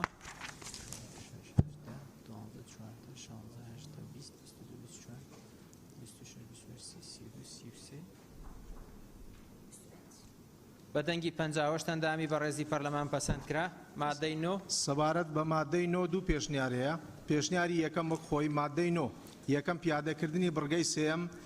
بڕگەی سێمی مادەی 15 یاساکە هەموار دەکرێت بەم شێوەی خوارەوە دەخوێندرێتەوە سێم کەسی ناڕەزاییکار ڕسمێک دەدات بە بڕی 100,000 دینار وەک داهاتێکی کۆتایی بۆ گەنجینەی گشتی تۆمار دەکرێت دووەم بڕگەیەک بە زنجیرەی چوارەم بۆ مادەکە زیاد دەکرێت بەم شێوە دەخوێندرێتەوە چوارەم لە 150 ئەو ڕسمە ناڕەزایەتە دەیدات وەکو پاداشت و هاندان دەدرێت بە لێژنەیەکی بەدواداچوون لە بەڕێوەبەراتی گشتی گەشە پێدانی پیشەسازی لە وەزارەت پێشنیاری دووەم پێشنیاری لێژنەی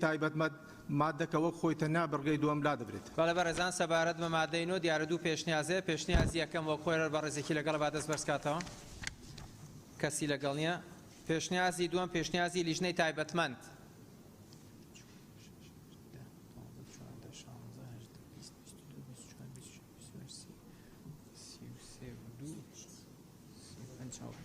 بەدەنگی 58 ئەندامی بەڕێزی پەرلەمان پەسەندکرا مادەی دا سەبارەت بە مادەی دا هیچ پێشنیازێک نییە وەک خۆی مادەی دا دامەزرا و فەرمانگەکانی هەرێم ئەوانەی تیاندا پۆستیان هەیە جێگەی دامەزرا و فەرمانگەی اتحادیەکان و ئەوانەی تیاندا پۆستیان هەیە دەگرێتەوە و لە هەر شوێنێکی ئەم یاسایەدا هاتبێت. بەڵێ بەڕێزان سەبارەت مادەی دا هیچ پێشنیازێک نییە وەک خۆی بەڕێزێکی لەگەڵە با دەست بەرزکاتەوە.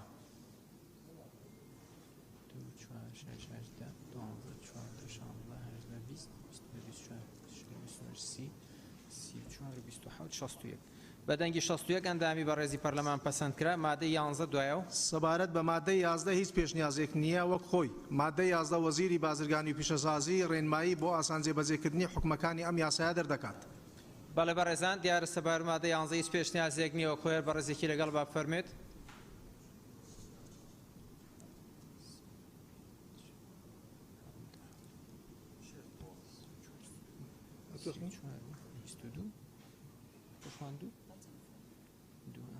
بەدەنگی 58 ئەندامی بەڕێزی پەرلەمان پەسەندکرا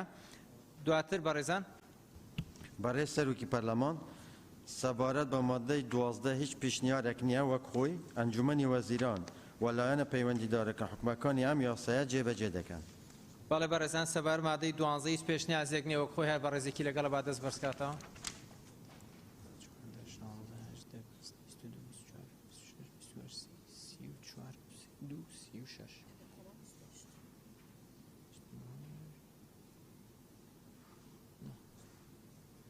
بەدەنگی 61 ئەندامی بەڕێزی پەرلەمان پەسەندکرا فەرموون.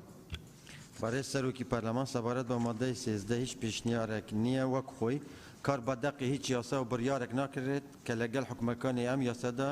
ناکۆک بێت. بەڵێ بەڕێزان مادەی 13 هیچ پێشنیازێک نییە وەک خۆی هەر بەڕێزێکی لەگەڵە با دەست بەرزکاتەوە.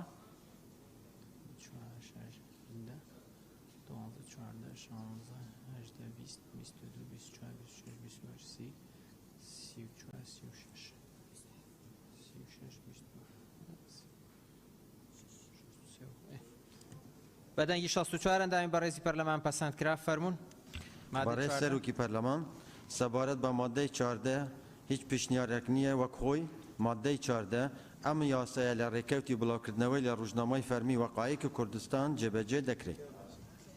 بەڵێ بەڕێزان مادەی 14 هەر بەڕێزێک دیارە هیچ پێشنیازێک نییە وەک خۆی بەڕێزێکی لەگەڵ با بفەرمێت.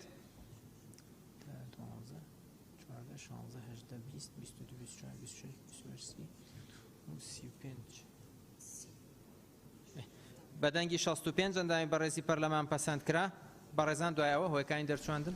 بەڕێز سەرۆکی پەرلەمان سەبارەت بە هۆیەکانی دەرچواندن هیچ پێشنیارێک نییە هۆیەکانی دەرچواندن لە پێناو هێنانەدی گەشەسەندنی پیشەسازی لە هەردوو کەرتی تایبەت و تێکەڵاو بە شێوەیە کە بەشدار بێت لە پەرەپێدانی بەرهەمهێنان لە ڕووی بڕ و کوالیتیەوە بە مەبەستی پتەوکردنی و بەرهێنان لە کەرتی پیشەسازی لەو بوارانەی زیاتر گرنگیان هەیە بۆ ئابووری هەرێمی کوردستان و بە ئامانجی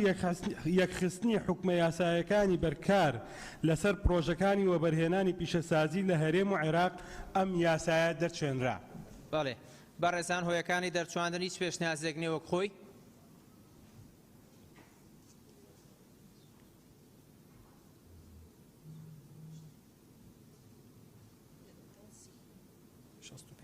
بەدەنگی 65 ئەندامی بەڕێزی پەرلەمان پەسەندکرا بەڕێزان ئەندامانی پەرلەمانی کوردستان ئێستا هەر بەڕێزێک لەگەڵ کۆی یاسا هەموارەکەیە با دەست بەرزکاتەوە.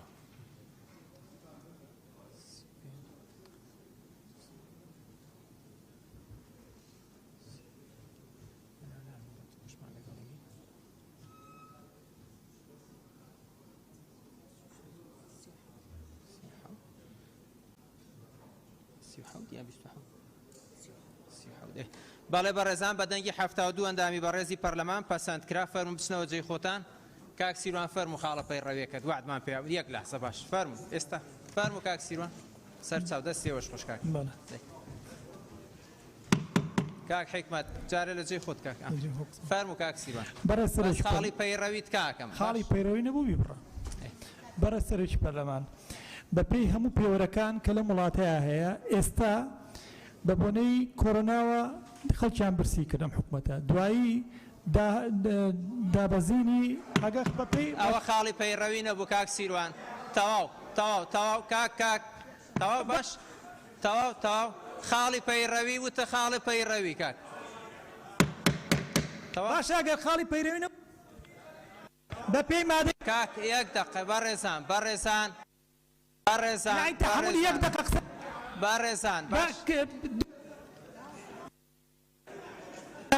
شوێنەکەم گۆڕی بەس دەورە قسە بەڕێزان بەپێی مادەی هێژدە قساکەم ئەگەر مادەی هێژدە نەبوو هەرش بە دەرەوە فەرموو وەڵڵا بەپێی مادەی هێژدە لە دەسەڵاتەکانی سەرۆکی پەرلەمان بەڕێزان یەک لەحسەیەک یعنی من تێناگەم دەستانی ئینسان کاک سیروان لە کاتی خۆت قسەکەی فەرمووە گە قسە ناکەی با بەرادەرێکی تر قسەکە نا بەپێی مادەی هێژدە لە دەسەڵاتەکانی سەرۆکی پەرلەمان ئەبێ لێ پرسیینەوە لەم حیزبانە بکە کە بۆچی موچە و قوتی خەڵک لەسەر باش کاک زێدان تەواو کردووە من کاک زێدان فەرموو کاک زێدان فەرموو کاک زێدان فەرموو کاک بەڕێز سەرۆکی پەرلەمان کاک زێدان بەڕێز سەرۆکی پەرلەمان خاڵی پەیڕەوی بە پێی مادەی 58 قسان دەکەم بەڵام داواکارێکم لە دوو خاڵ کۆ دەکەمەوە خاڵی یەکەمیان بە پێی خاڵی پەیڕەوی 58 پەرلەمانتار داواکاری هەبێ دەتوانێت لە ڕێگەی سەرۆکاتی پەرلەمان ئاراستەی حکوومەتیان ئەندامێکی ئەنجومەنی وەزیران بکە داواکارێکم منیش بۆ بەڕێز وەزیری ناوخۆی حکوومەتی هەرێمی کوردستانە و پشتگیری لە بەڕێزان کاک نزار و کاک مەلاوەیسی دەکەم کە داوای بە قەزاکردنی هەریر و سیدەکانیان کرد لەو خاڵی یاداشتێک بنووسن بەڕێزان یاداشتم داوا کردووە لێرە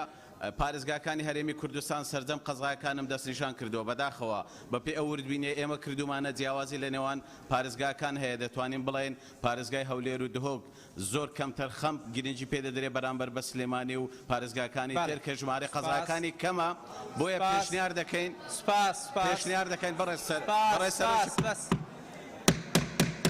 بەڕێزان کاکەم بەڕێز فەرموو کاک بەڕێز سەرۆکی پەرلەمان پێشنیار دەکەین لە شاری دهۆک قەزای زاخۆ بکرێتە ئیدارەیەکی سەربەخۆ و قەزای ئاکرێ بکرێتە ئیدارەی سەربەخۆ و هەمان شێت لە بەڕێزان قەزای سۆران پێویستە بەڕێز کاک زێدان تەواو بەڕێزان بەم شێوە کۆتایی بە دانیشتنەکەی